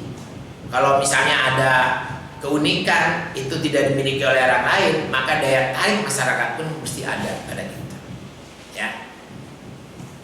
Nah ini, model-model kayak begini yang harus kita kembangkan. Saya punya mahasiswa S2 ya, kuliah. Kemudian salah satunya murid saya itu mahasiswanya adalah ngajar di Penambur. Emang beda sih. Begitu dapat tugas itu, orang lain tuh presentasi biasa-biasa aja. Karena misalnya contoh penilaian berbasis digital gitu ya. Maka yang akan dimunculkan itu ya model-model Google Meet gitu kan. Kita bisa, kemudian ada juga yang Kohat ya, Kahoot, kemudian macam-macam lah. Tapi kalau dia itu modelnya lain. Ternyata memecahkan masalahnya itu dibuat model-modelnya oleh para gurunya sendiri gitu. Tidak mengambil dengan platformnya orang lain gitu. Itu lain loh. Menabur wah. Jadi saya bingung mau ngasih nilai. Pokoknya sulit lah mengasih nilai B itu bagi Cina-Cina itu sulit saya. Kan hebat-hebat gitu. Kok bisa ya? Ternyata ada rahasia katanya. Kalau orang Cina itu kalau nggak pinter suruh jualan bubur gitu. Dan nggak pinternya aja buburnya lebih menang daripada yang lain. Nah itulah. Ya luar biasa kan gitu ya. Anak saya cerita di TV, kalau nggak dibatasi di TV habis nih sama Cina gitu. Saya juga heran, yang soal-soal yang dianggap tidak bisa dia bisa juga gitu. Dari mana gitu ya, usahanya hebat. Jadi yang diharapkan itu terus menaik ya, meningkat, itu yang bagus. Stagnan juga nggak boleh, apalagi sampai turun naik itu sesuatu berarti itu bukan keunggulan. Bermutu pun belum ya. Kebetulan anaknya aja hebat-hebat kalian gitu ya. Nah yang paling bagus itu ya terus naik, meningkat, dan juga kita juga harus dibarengi dengan next practices, jangan best practices ya gitu. Oke. Kemudian bagaimana mengatasi perubahan itu, mengantisipasi perubahan, maka kita menggunakan yang disebut dengan agile management. Agile management itu adalah merupakan bagian, jadi harus lincah ya, harus lincah. Jadi tanggap terhadap perubahan, cepat mengantisipasi, itu namanya agile ya. Baik itu pengelolanya, gurunya, begitu juga sistem seleksinya dan sebagainya, itu kita juga harus mulai berubah. Ya, pada intinya konsep agile ini ada 7 6 ya. Nah, di sini kita lihat pertama adalah transparansi, artinya adalah semuanya terbuka ya. Karena masyarakat juga perlu melihat bagaimana kinerja yang dilakukan kita. Jadi kalau kebaikan itu jangan ditutup-tutupi ya. Itu penting. Konsisten ya. Kemudian berkelanjutan itu penting. Ya, jadi artinya kita jangan pernah puas dengan usaha yang sudah kita lakukan. Tapi ketika ini kebaikan muncul, kita merancang lagi untuk kebaikan berikutnya. Itu yang paling penting ya. Kemudian juga kelayakan, sekolah kita dilayak ya, dipilih oleh masyarakat ya. Karena ada sebuah keunggulan yang dimiliki oleh kita semua, keluasan fleksibel ketika juga sudah menyusun rencana. Jangan rencana ini jadi ditutup gitu. Karena bisa jadi karena adanya sesuatu hal kita harus berubah, maka di situ harus mengambil fleksibilitas, ya. Dan yang terakhirnya keterikatan juga, seluruh komponen yang ada di sini semuanya harus terikat, ya, dengan kuat. Jangan sampai kita sebagai pemimpin semangat, tapi guru-gurunya nggak semangat, pegawainya nggak semangat, ya. Sehingga kalau tidak ada kekompakan seperti ini sulit. Maka tatanan umumnya kompleksitas internal dan leadership ini harus diperbaiki ya. Nah ini model pendekatan tradisional biasanya top down ya, semua kebijakan ada di atas. Tapi kalau pendekatan agile itu top down dan bottom up itu bertemu. Ide-idenya itu adalah bukan dari atasan, tapi bawah juga boleh mengusulkan. Saya punya pengalaman ya ketika mengelola sebuah direktur di pusat peragaan fintech ya, namanya di Taman Mini. Salah satu tugas dari kementerian saya kelola dengan baik, dan pada saat itu ada beberapa ketidakpuasan masyarakat. Saya selalu kalau mau buat program baru itu dipotret dulu masyarakat puas atau enggak sih. Ternyata kepuasan masyarakat agak rendah. Kemudian yang kedua juga seluruh layanan itu tidak sama gitu ya berhasilnya. Ada yang kunjungan sampai di kunjungan ke pusat peragaan fintech itu sebelum saya masuk itu 372 pengunjung per tahun, 372 ribu. Begitu saya masuk, saya pelajari itu alhamdulillah dengan cara-cara tertentu yang kita rubah bisa masuk ke 400-an lebih, hampir 500 ya, 500 ribu. Tapi ada keseimbangan yang tidak menarik di situ. Karena salah satunya misalnya di sana itu tersedia sepeda kabel. Jadi kita pakai sepeda tapi jalannya lewat kabel yang sekarang sudah diturun di mana-mana. Pertamanya hanya di PPT, ya. Kemudian yang kedua juga ada science show. Terus juga film sinema, nggak laku gitu. Sinema science namanya. Kenapa kayak begini? Ternyata begitu saya temukan ada ide-ide yang menarik dari para pegawai itu. Dia bilang ini Pak, karena ininya apa, iklannya itu dijadikan satu. Jadi seolah-olah kunjungan yang utama, terus kemudian yang naik sepeda kabel dan sebagainya itu hanya kecil. Anda bisa menikmati juga sepeda kabel dengan harga 3.500. Terus apalagi bisa nonton juga film dengan harga 2.500 gitu. Kecil-kecil. Terus ada ide dari anak-anak buah saya, dibilang gimana Pak kalau sekarang semuanya dibikin brosur yang sama. Jadi kunjungan dibikin brosur gede, sepeda kabel pun gede, kemudian juga sinema, science juga gede, semuanya kita coba. Ternyata gara-gara bikin pamflet saja, gara-gara bikin brosur saja, itu pengaruhnya besar. Sepeda kabel naik, setelah digedekan iklannya, itu naik. Yang tadinya hanya 3.000 orang setahun, itu jadi 25-an. Ya. Nonton film, setiap kunjungan pada nonton film, karena dianggapnya tidak ada film yang ditayangkan ketika kunjungan. Ternyata begitu ada tawaran gede brosurnya, banyak orang yang tertarik. Jadi ini metode-metode itu tidak ditemukan oleh pimpinannya. Ternyata banyak saran-saran dari anak buah gitu. Ya, ini penting. Kemudian juga untuk mengurangi adanya kecelakaan, kepleset anak ya, karena biasanya kan gitu. Karena ini lapangan lari-lari kepleset, jatuh, kita yang akhirnya heboh di koran, dimuat dan sebagainya gitu kan, dianggap jorok gitu. Tapi ternyata untuk mengatasi masalah ini nggak bisa diselesaikan dengan pimpinan, tapi melibatkan anak-anak buah saya yang bekerja sebagai cleaning service. Menurut pendapat Anda, kenapa terjadi seperti ini? Dia bilang karena jadwal kita Pak hanya pagi dan sore nyapunya, siangnya tidak disapu. Ya kenapa? Karena ngirit. Dia tidak mau mengeluarkan masalah-masalah kebersihan ini dengan baik gitu. Akhirnya apa? Kita ambil kebijakan pembersihan ruangan itu 4 kali dibersihkan. Ya. Dan kalau hari libur maka bukan 4 kali lagi. Setiap 2 jam harus dibersihkan. Karena kaki-kaki anak-anak lebih banyak yang hadir di hari libur itu. Akhirnya alhamdulillah beres, bersih, bagus, nyaman gitu. Nah itu semuanya bukan modalnya dari top down ya, bukan dari pimpinan tapi dari bawah. Sehingga waktu itu saya ngasih sayembara pengembangan pusat pelayanan Niptek sesuai dengan bidangnya masing-masing. Ada yang usulkan macam-macam. Kalau di sekolah itu bisa diadakan namanya action research ya. Jadi misalnya nyoba pendekatan mengajar dengan action research yang bagus itu jadi paten gitu. Dan itu luar biasa dan dikasih hadiah. Nah setelah itu dilaksanakan 3 bulan berhasil, baru saya buat SOP berdasarkan temuan di lapangan. Jadi SOP bukan dibuat oleh kita, karena dibuat oleh kita kan nggak ngerti apa yang terjadi di lapangan.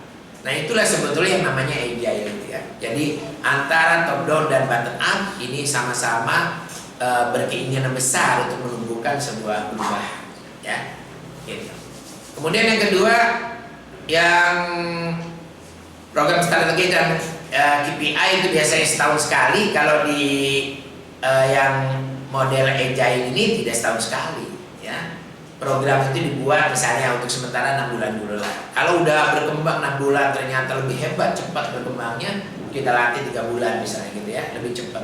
Jadi anggaran itu jangan berorientasinya setahun. Itu kalau pemerintah yang begitu. Kalau sekolahan mesti jangan setahun ya. Paling tidak per semester lah program itu disusun ya. Kemudian ada dual mode sini ya. Pendekatan dual mode itu artinya adalah ada 2 yang harus kita perhatikan. Jaga mutu dengan pelayanan excellent, tapi juga harus ada sebuah upaya menumbuhkan sebuah model-model baru yang disebut keunikan. Nanti akan saya contohkan.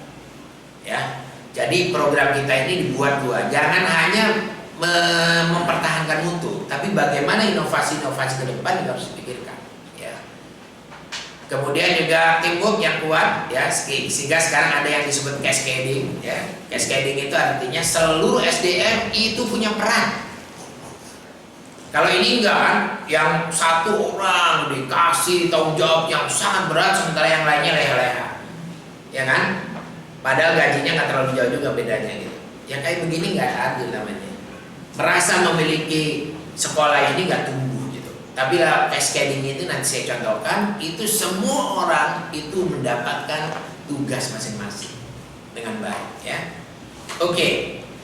Oleh karena itu kita harus berubah ya. Yang dilakukan dengan transformatif Islamic School itu adalah seperti ini ya. Langkah-langkahnya yang harus Anda lakukan. Pertama adalah mengadaptasi kebijakan ya. Jadi artinya kebijakan-kebijakan pemerintah kan selalu berubah-ubah. Dan kita nggak bisa ya tidak sesuai dengan kebijakan pemerintah, nggak boleh gitu. Makanya ada yang mengatakan kurikulum SIT bagaimana Mas Bro? Nggak ada. SIT itu nggak punya kurikulum ya. Yang ada itu pengembangan dari kurikulum yang ada dengan versi SIT gitu. Karena kalau kita punya kurikulum SIT, emang kita punya negara SIT gitu kan. Negara kita itu negara Indonesia ya. Gitu. Itu harus muncul ke situ. Cuman ada keunikan-keunikan yang disebut kekhasan SIT yang tidak dimiliki oleh negara. Kalau swasta emang harus ada keunikan. Kalau swasta nggak punya keunikan nggak bakalan laku. Ya, misalnya di luar negeri, di sekolah-sekolah luar itu swasta tuh boleh memiliki keunikan dan kurikulumnya juga bisa kurikulum dasar aja yang dipakai dari pemerintah. Kita pun sama, harus punya keunikan. Keunikan kita ini kalau ditanya keunikannya apa, rata-rata menjawab ada hafalan Quran. Apakah hanya itu? Ya, kemudian juga ada ibadahnya dikuatkan, ada BPI misalnya gitu. Apa itu keunikan? Ya, saya kira bukan itu keunikannya gitu kan. Ada lain lah yang harus kita munculkan sebagai yang praktis. Perkuat konsep, terutama konsep pendidikan Islam ya. Sebetulnya yang mau dipakai itu konsep pendidikan Islam yang siapa? Ibnu Khaldun kah? Ya, Abdullah Nasir Warga atau Daud Tauhidi sebagai tokoh pendidikan yang sudah teruji di dunia ini. Kalau Daud Tauhidi memadukan sistem tarbiyah, proyek tarbiyah untuk pendidikan. Ya. Kalau Abdullah Nasir Luan mendekatkan karakter yang kuat, gitu kan? Kalau Ibnu Sina ulul albab, ya. Dan ini harus belajar. Saya alhamdulillah sebelum merumuskan konsep terpadu belajar itu semua. Saya baca gitu ya. Dan luar biasa. Nah, ini kalau kita mau pakai konsep-konsep ini, Ibnu Khaldun, Ibnu Sina ya, konsepnya hampir mirip, Daud Tauhidi. Itu kita coba kuatkan dulu konsep Islam ini, pendidikan Islam kayak apa. Kemudian yang modernisasi pengelolaan dan pembelajaran ini juga perlu kita pelajari dengan baik. Karena sekarang ini sudah bergeser. Yang tadinya constructivism, ya, model pembelajaran constructivism itu adalah pembelajaran di mana siswa dituntut untuk menemukan sendiri keilmuan. Kalau sekarang itu sudah dirubah namanya transformative learning. Bukan constructivism tetap jalan, tapi dibarengi dengan transformatif. Transformatif itu selain dia menemukan ilmu, dia juga punya ide dan gagasan untuk memecahkan masalah. Jadi anak kita sekarang ke sana. Apalagi kalau dilihat revolusi 4.0, revolusi industri 4.0, yang ini yang diperlukan. Makanya nggak bisa kita berdiri sendiri. Makanya kita juga di Orange mengatakan kolaboratif gitu ya. Jadi anak-anak kita itu harus berlatih untuk melakukan kolaborasi dengan yang lain. Kolaborasi dalam rangka apa? Dalam rangka memecahkan masalah. Maka pembelajarannya berubah, bukan lagi constructivism, tapi sekarang itu udah masuk transformative learning. Transformative learning bedanya adalah di samping dia memiliki ilmu yang kuat, tapi di situ dituntut ilmu itu bisa memecahkan masalah. Dan itu seiring dengan yang disebut Society 5.0 yang diusulkan oleh Jepang. Karena revolusi industri 4.0 itu adalah yang mengangkat Jerman. Jerman itu mengatakan bahwa semua kegiatan-kegiatan dilakukan di dunia ini tidak terlepas dari digitalisasi dan basis teknologi. Terus Jepang mengatakan boleh berbasis digitalisasi dan teknologi, tapi asal bisa memecahkan permasalahan manusia. Itulah yang disebut society dengan titik kosong. Nah, seiring dengan itu maka transformative learning, walaupun itu adalah yang mengukakan teman-teman, bukan ahli pendidikan dari Australia, tapi itu sebetulnya yang sekarang lagi diberlakukan di negara-negara maju, ya. Itu yang dimaksud dengan transformasi konsep. Jangan konsepnya masih menggunakan behavior, ya. Sekarang ini kan masih tetap kayak gitu kan. Transformative learning udah mulai, kemudian constructivism juga udah, tapi kita masih bertahan di behavior. Behavior itu cuma perubahan aja. Pokoknya anak-anak itu gara-gara belajar jadi berubah cara berpikirnya, jadi berubah sikapnya. Bukan begitu. Tidak hanya menuntut perubahan, tapi bagaimana ilmu itu bisa memecahkan suatu masalah. Itu yang paling penting. Oh iya, sip, ya, ini luar biasa. Kemudian perubahan paradigma ini juga harus dibangun ke semuanya, ya. Yang namanya agile management itu juga perlu, ya, model baru dalam interdisiplin seluruhnya, ya. Model-model barunya seperti apa kita rumuskan, kemudian next practices-nya seperti apa. Maka kita kalau bicara tentang next practices, maka kita harus menggunakan dual mode. Selain mempertahankan mutu, kita juga harus merancang sebuah inovasi yang disukai. Itu yang dimaksud dengan dual mode. Ya, oke. Ini akan saya loncat aja apa yang dimaksud dengan dual mode itu, ya. Jadi kalau kita memang pengen berubah dengan harapan generasi harapan yang akan kita bangun itu berintegritas, kompeten, muncul kepemimpinannya, entrepreneur merupakan bagian, ya, yang juga diberikan kepada anak kita juga diharapkan menjadi negarawan. Yang terakhirnya tentu saja selamat dunia akhirat. Ya, itu yang harus kita lakukan. Nah, oleh karena itu kita juga harus memahami yang namanya manajemen strategis ini. Di mana posisi sekolah kita itu harus kita pelajari. Ya, caranya gampang. Kita membandingkan dengan sekolah-sekolah yang ada di Padang aja dulu. Ya, misalnya, apakah Azkia ini sudah termasuk sekolah unggul dibanding sekolah-sekolah yang lain? Ya. Kalau misalnya, oh ternyata jadi pilihan sekolah-sekolah kita ini pilihan dari masyarakat Padang pada umumnya. Tapi apakah itu menjadi suatu data yang cukup? Bagaimana dengan sekolah-sekolah lain yang datang, sekolah yang nasional, swasta nasional? Bagaimana swasta yang non muslim misalnya, atau kalau ada internasional, itu juga harus menjadi beban kita. Ya. Kita puas di Padang, tapi di luar Padang ada juga yang sekolah-sekolah kita, sekolah-sekolah lain yang maju, sekolah-sekolah Islam yang maju, misalnya Ihsan Cendekia, itu harus kita lihat di situ. Nah, posisi sekolah kita di tengah, di atas, atau di bawah, sehingga di situlah dicari kemana sekolah ini akan diarahkan. Jadi kita harus bermimpi ada keunggulan-keunggulan tertentu yang dimiliki oleh Azkia dibanding sekolah-sekolah yang lain. Kita sekolah IT, tapi sekolah IT dengan keunggulan tertentu, bukan sekolah IT pada umumnya, gitu. Kalau sekolah IT pada umumnya, ya kita udah berapa tahun berdirinya Azkia, udah sejak tahun berapa kan? NF sejak 93. Kalau sekarang begitu-gitu aja misalnya, ya, itu lain. Di NF itu sekarang anak-anak boleh pakai HP. Makanya anak saya senang banget. Itu boleh di SMP boleh pakai HP, karena HP-nya tiap hari memang dipakai untuk belajar, gitu kan? Tapi usahakan sebelum dikasih HP di-setting dulu supaya ada beberapa yang tertolak untuk dibuka, terutama situs-situs yang gak benar. Jadi sekarang malah diwajibkan bawa HP loh di NF. Berani banget gitu kan, bersiko padahal. Tapi memang pendekatan pembelajarannya menggunakan HP. Karena dia menggunakan yang disebut dengan mobile learning. Ya, mobile learning itu di mana saja, kapan saja anak bisa belajar dengan memanfaatkan tugas-tugas yang diberikan oleh guru yang itu terkoneksi dengan dawainya, dengan HP-nya dan sebagainya, gitu ya. Karena mulai bagaimana tujuan-tujuan sekolah yang akan dicapai apa saja, bagaimana sekolah mengukur keberhasilan pencapaian tujuan, itu juga harus ada yang disebut dengan IKN, ya. Jadi bukan KPI lagi, tapi kita menggunakan dashboard, gitu ya, itu penting. Nah, sehingga dengan demikian, kalau pengen berubah kita tinjau lagi yang namanya visi misi tujuan dan strategi ini, ya.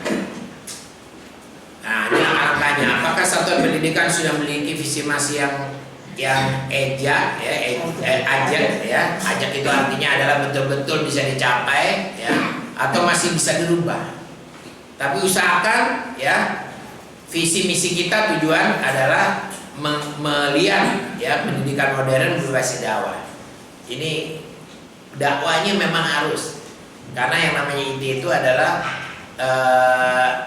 dakwah berbasis pendidikan, tapi harus modern, ya. Tidak cukup dakwah berbasis pendidikan saja bisa ditinggalkan orang gitu, tapi modernisasinya harus muncul, ya. Kemudian juga pembelajarannya didesain sedemikian rupa sehingga menjadi hot tapi juga terpadu. Ya, model ini seperti apa ini harus panjang diterangkan. Sehingga telah kita ini ujungnya bisa meningkatkan kualitas selain juga menumbuhkan sebuah inovasi. Ya, harapan kita bisa menciptakan sekolah unggul modern dalam pengelolaan terpadu dan dalam konten-konten materi. Ya, ini penting. Nah, saya lewat-lewat aja, ya. Nah, jadi kita harus merumuskan SKL-nya, standar kompetisi lulusannya akan bertahan seperti dulu atau tidak. Ya, kalau sekarang mau mengantisipasi kemampuan masa depan, maka mestinya juga udah ada wawasan-wawasan yang mesti berubah.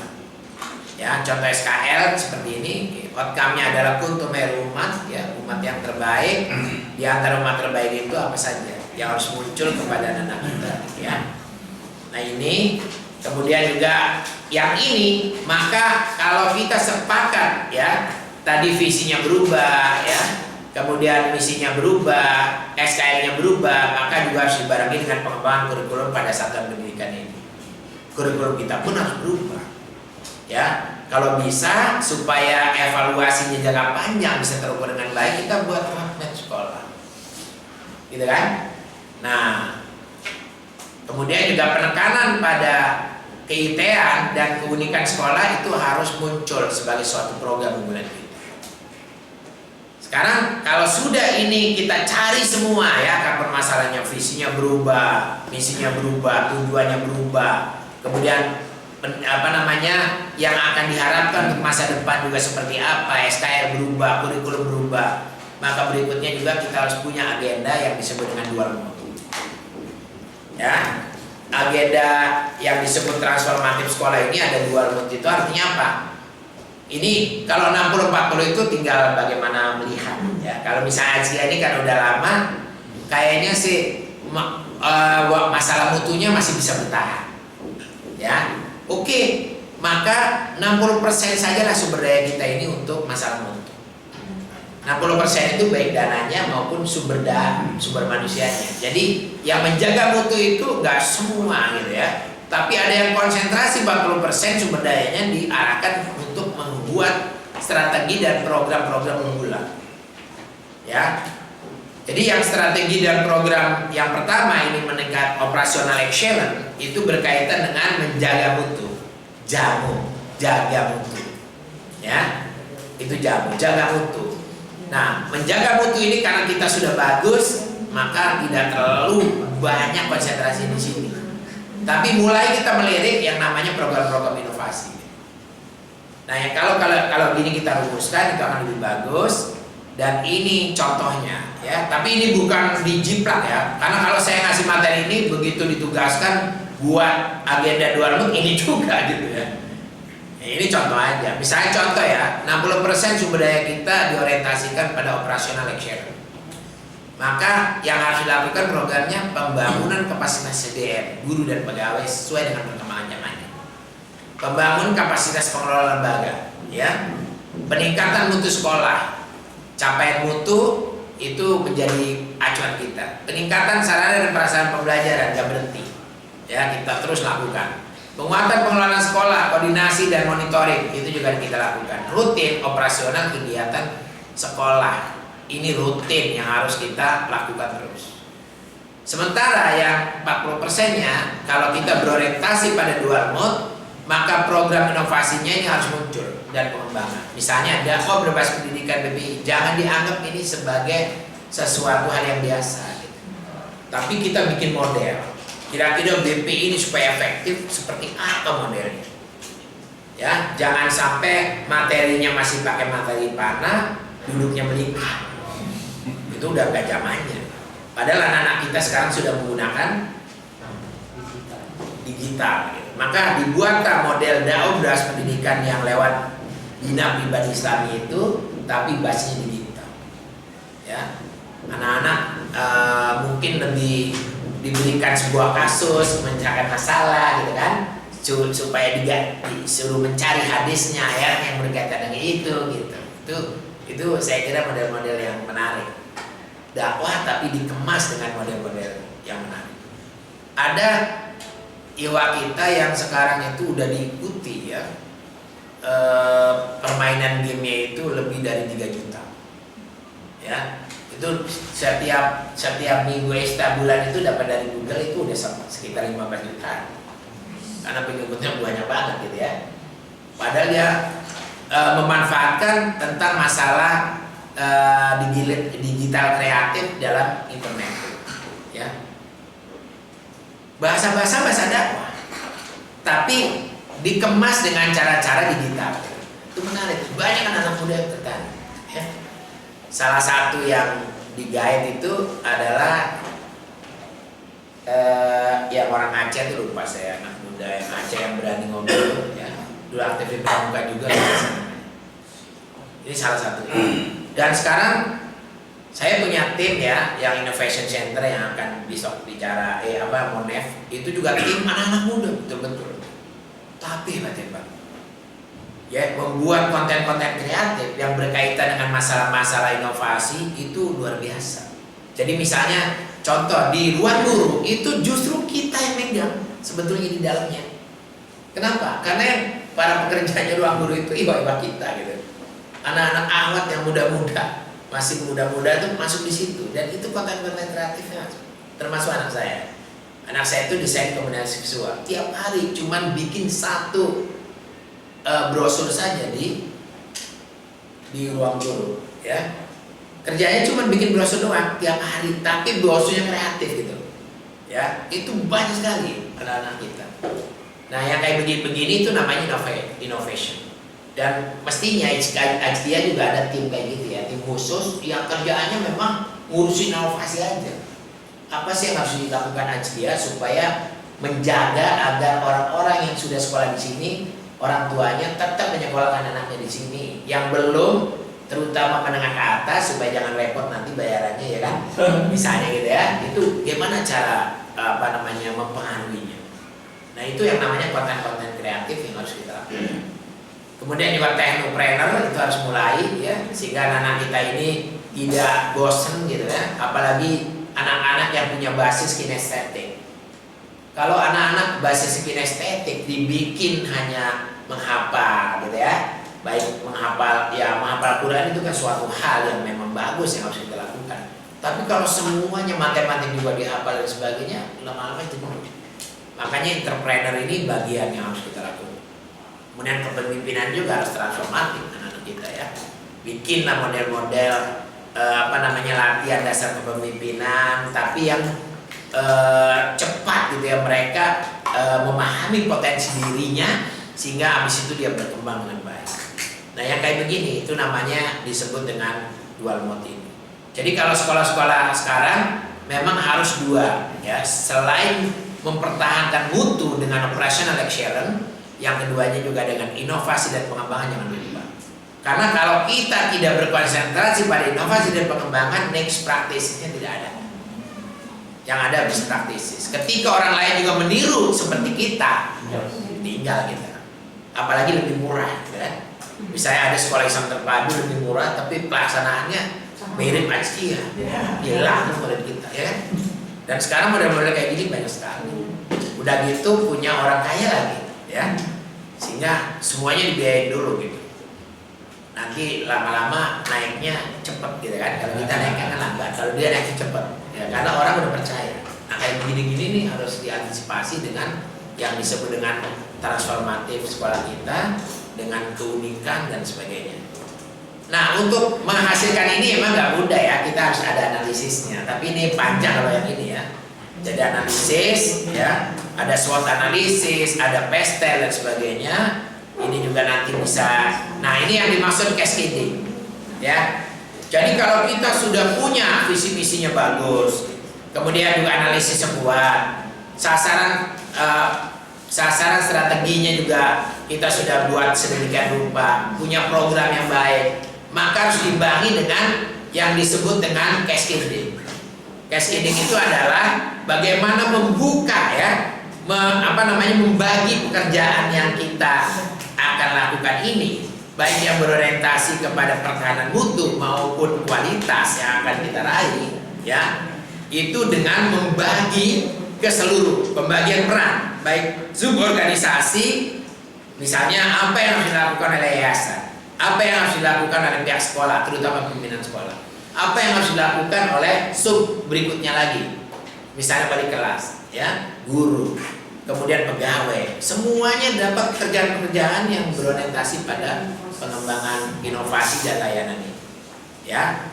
Dan tentu saja kita juga harus melakukan adanya suatu penyesuaian budgeting. Jangan unggulan tapi budgetnya nggak ada. Misal BPI itu unggulan loh sekolah inti. Tapi bagaimana kita akan membuat BPI itu disukai oleh orang tua? Sementara kalau ada acara-acara BPI minta duit lagi, gitu.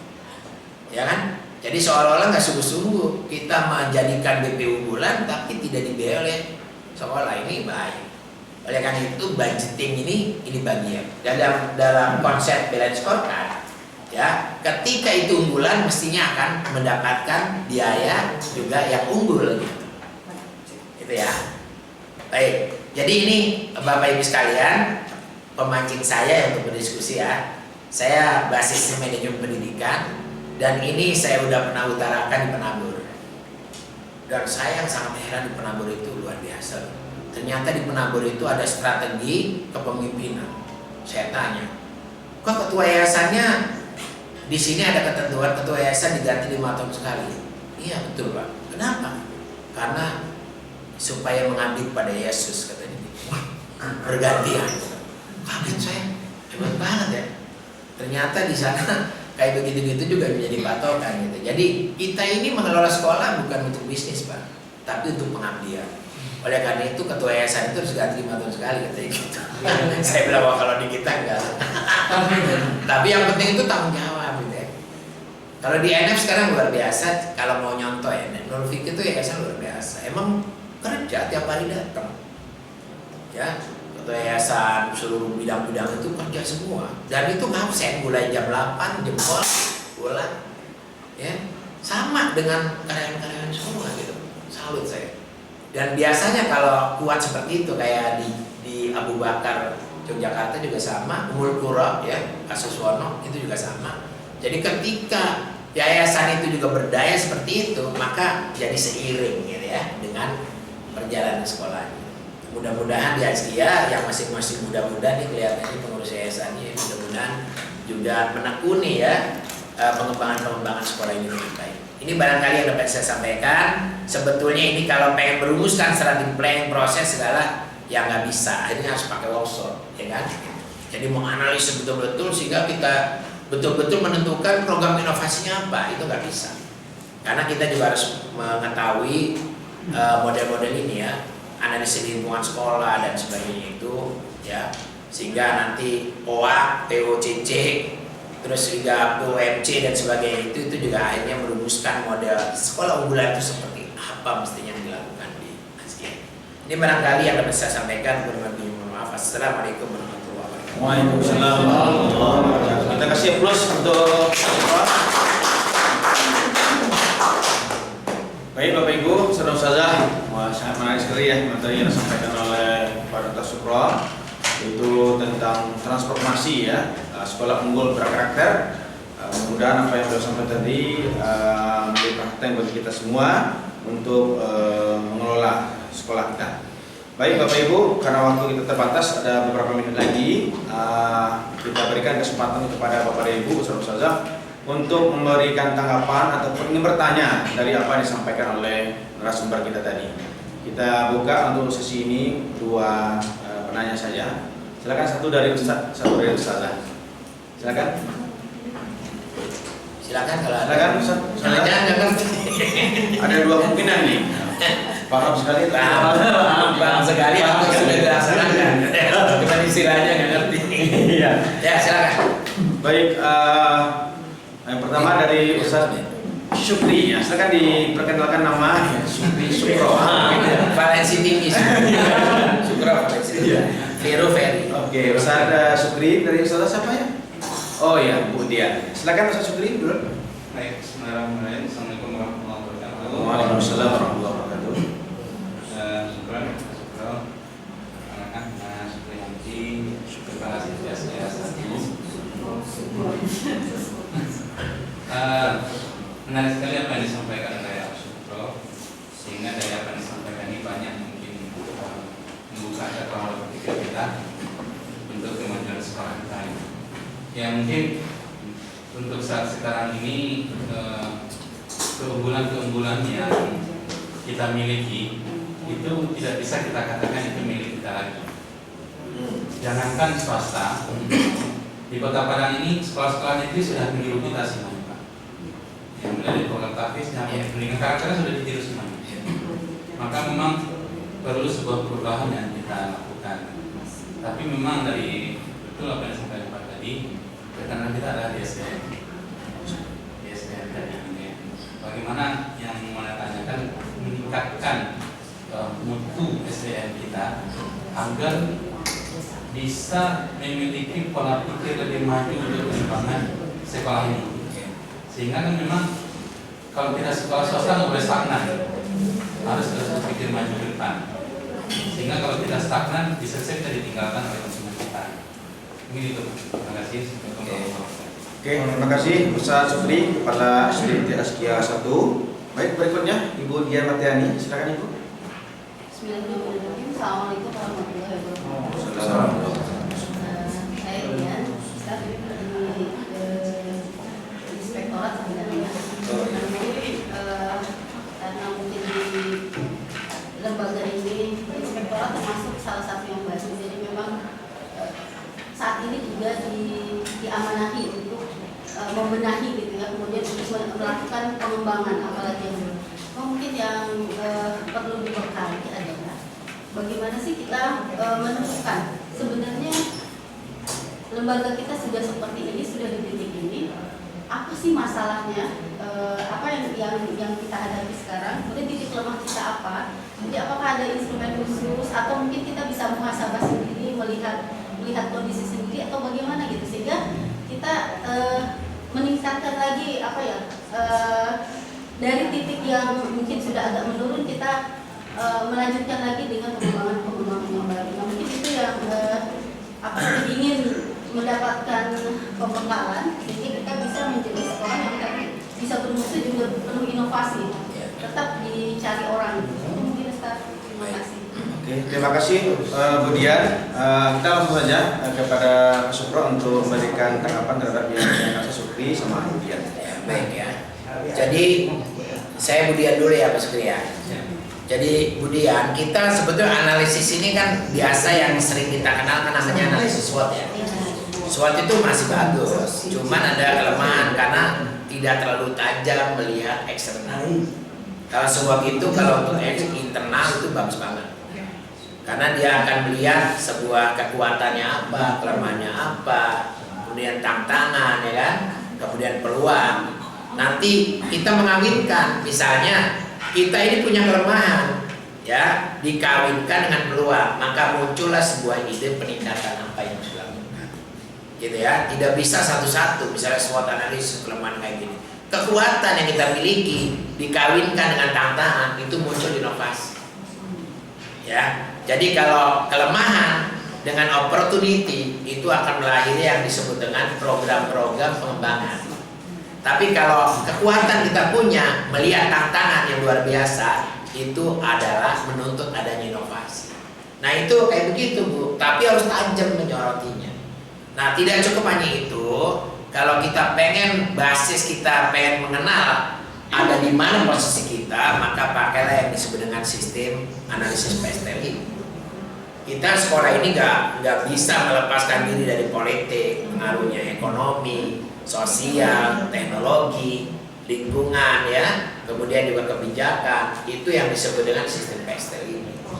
Nah ini ya emang harus belajar gitu kan model-modelnya ya. Dan nah kalau ini kita biasa menganalisis, melakukan hal seperti ini akan menemukan solusi seperti apa.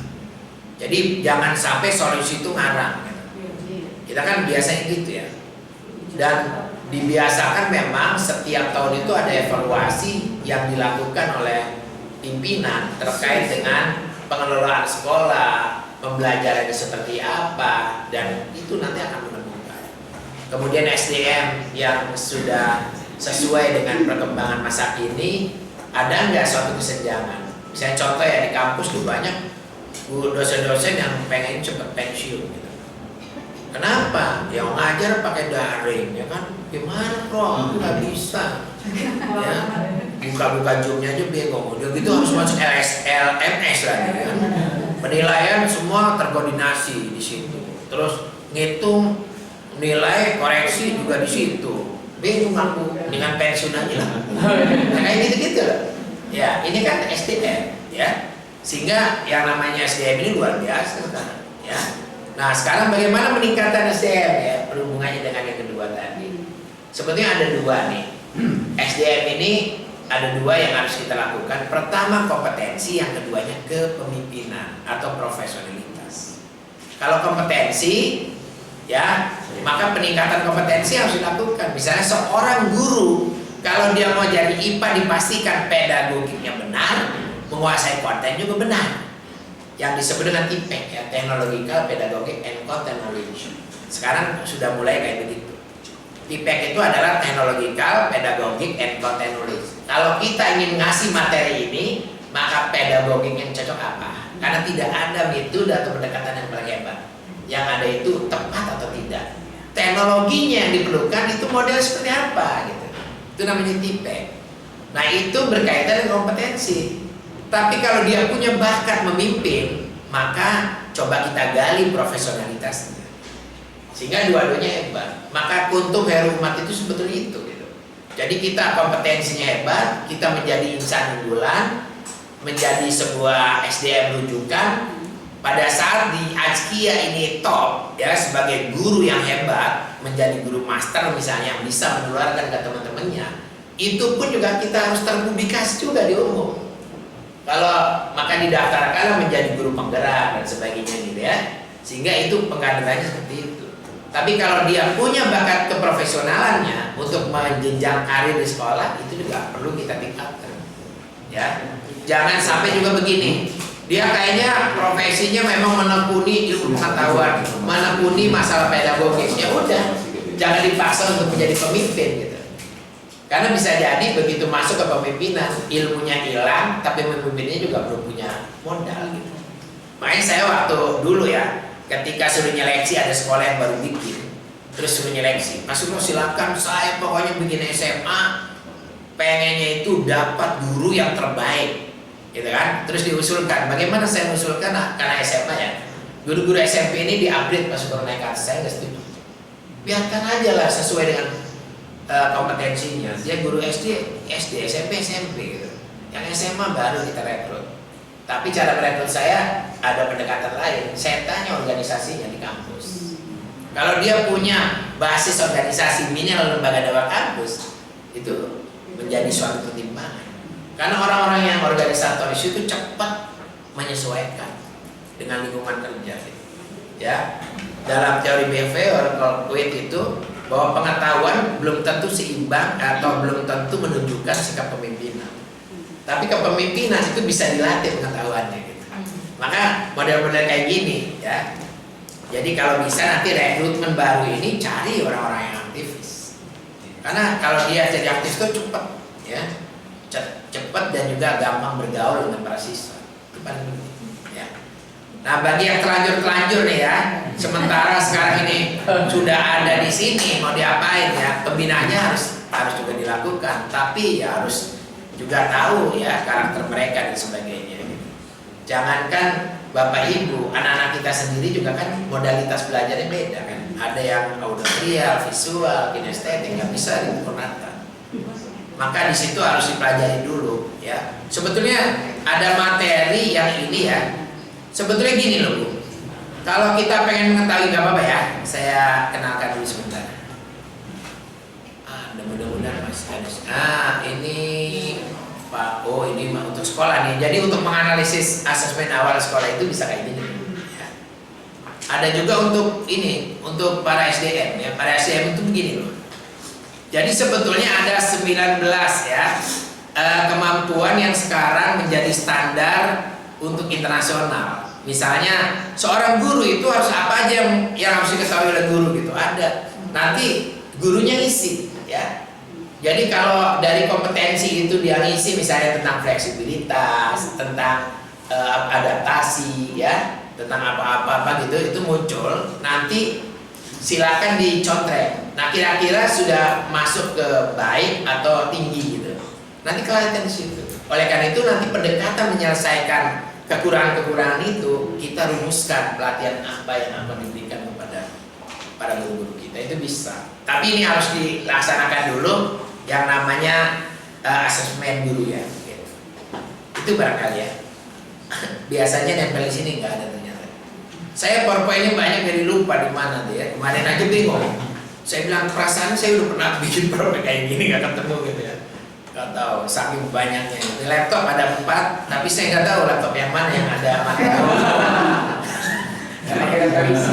ya, makanya saya ada. Kalau khusus untuk kampus ada sekretaris saya di kampus ya, khusus kenaikan pangkat segala dia ngurusin.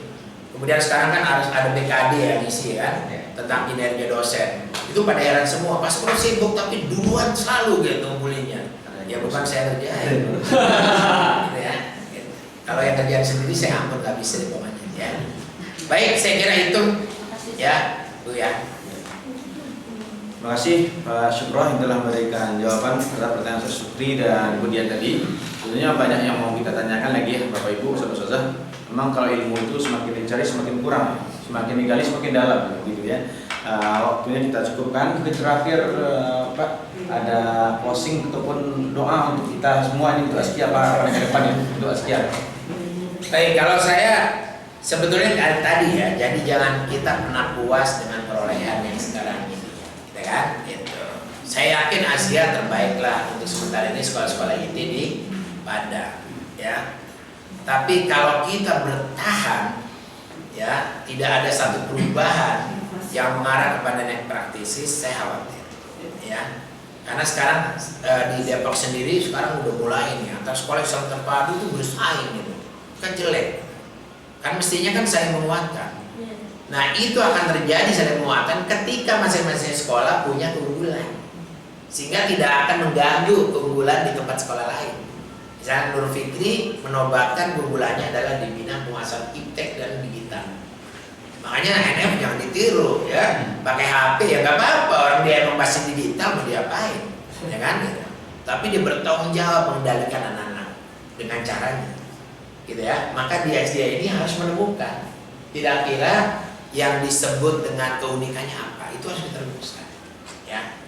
Kemudian yang berikutnya, setelah ada satu keunikan yang kita buat, maka tanggung jawab yang namanya cascading itu harus betul-betul dijabarkan dengan baik, sehingga seluruh kita itu bersemangat untuk meningkatkan mutu. Mutu jangan terpusat oleh atas gitu ya, karena saya paling senang namanya gugus kendali mutu. Gugus kendali mutu itu adalah tim.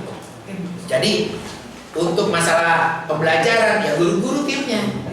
Kalau untuk masalah pelayanan humas timnya.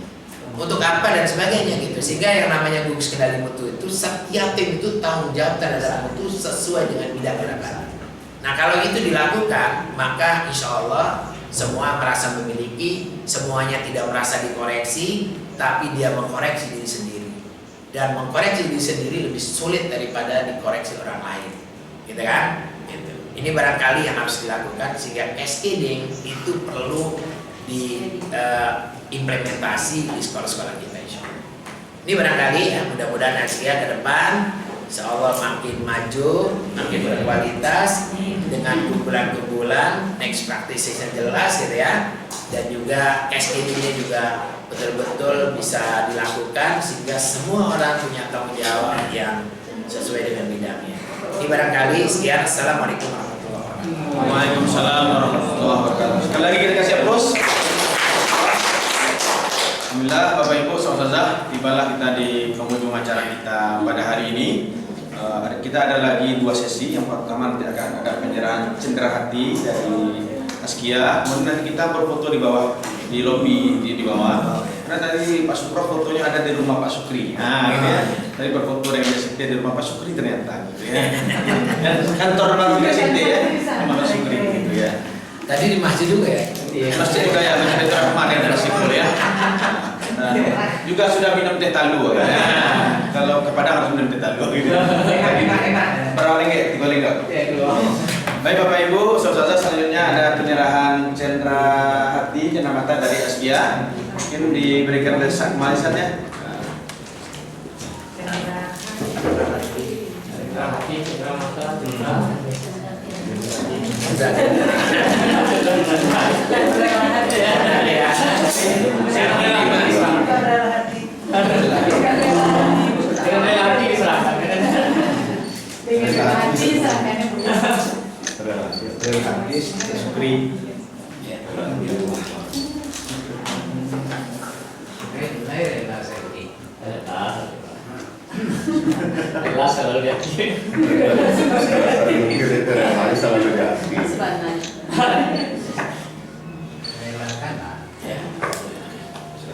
So kalau pengen puas ke Merdeka Belajar, hadir saja di sini.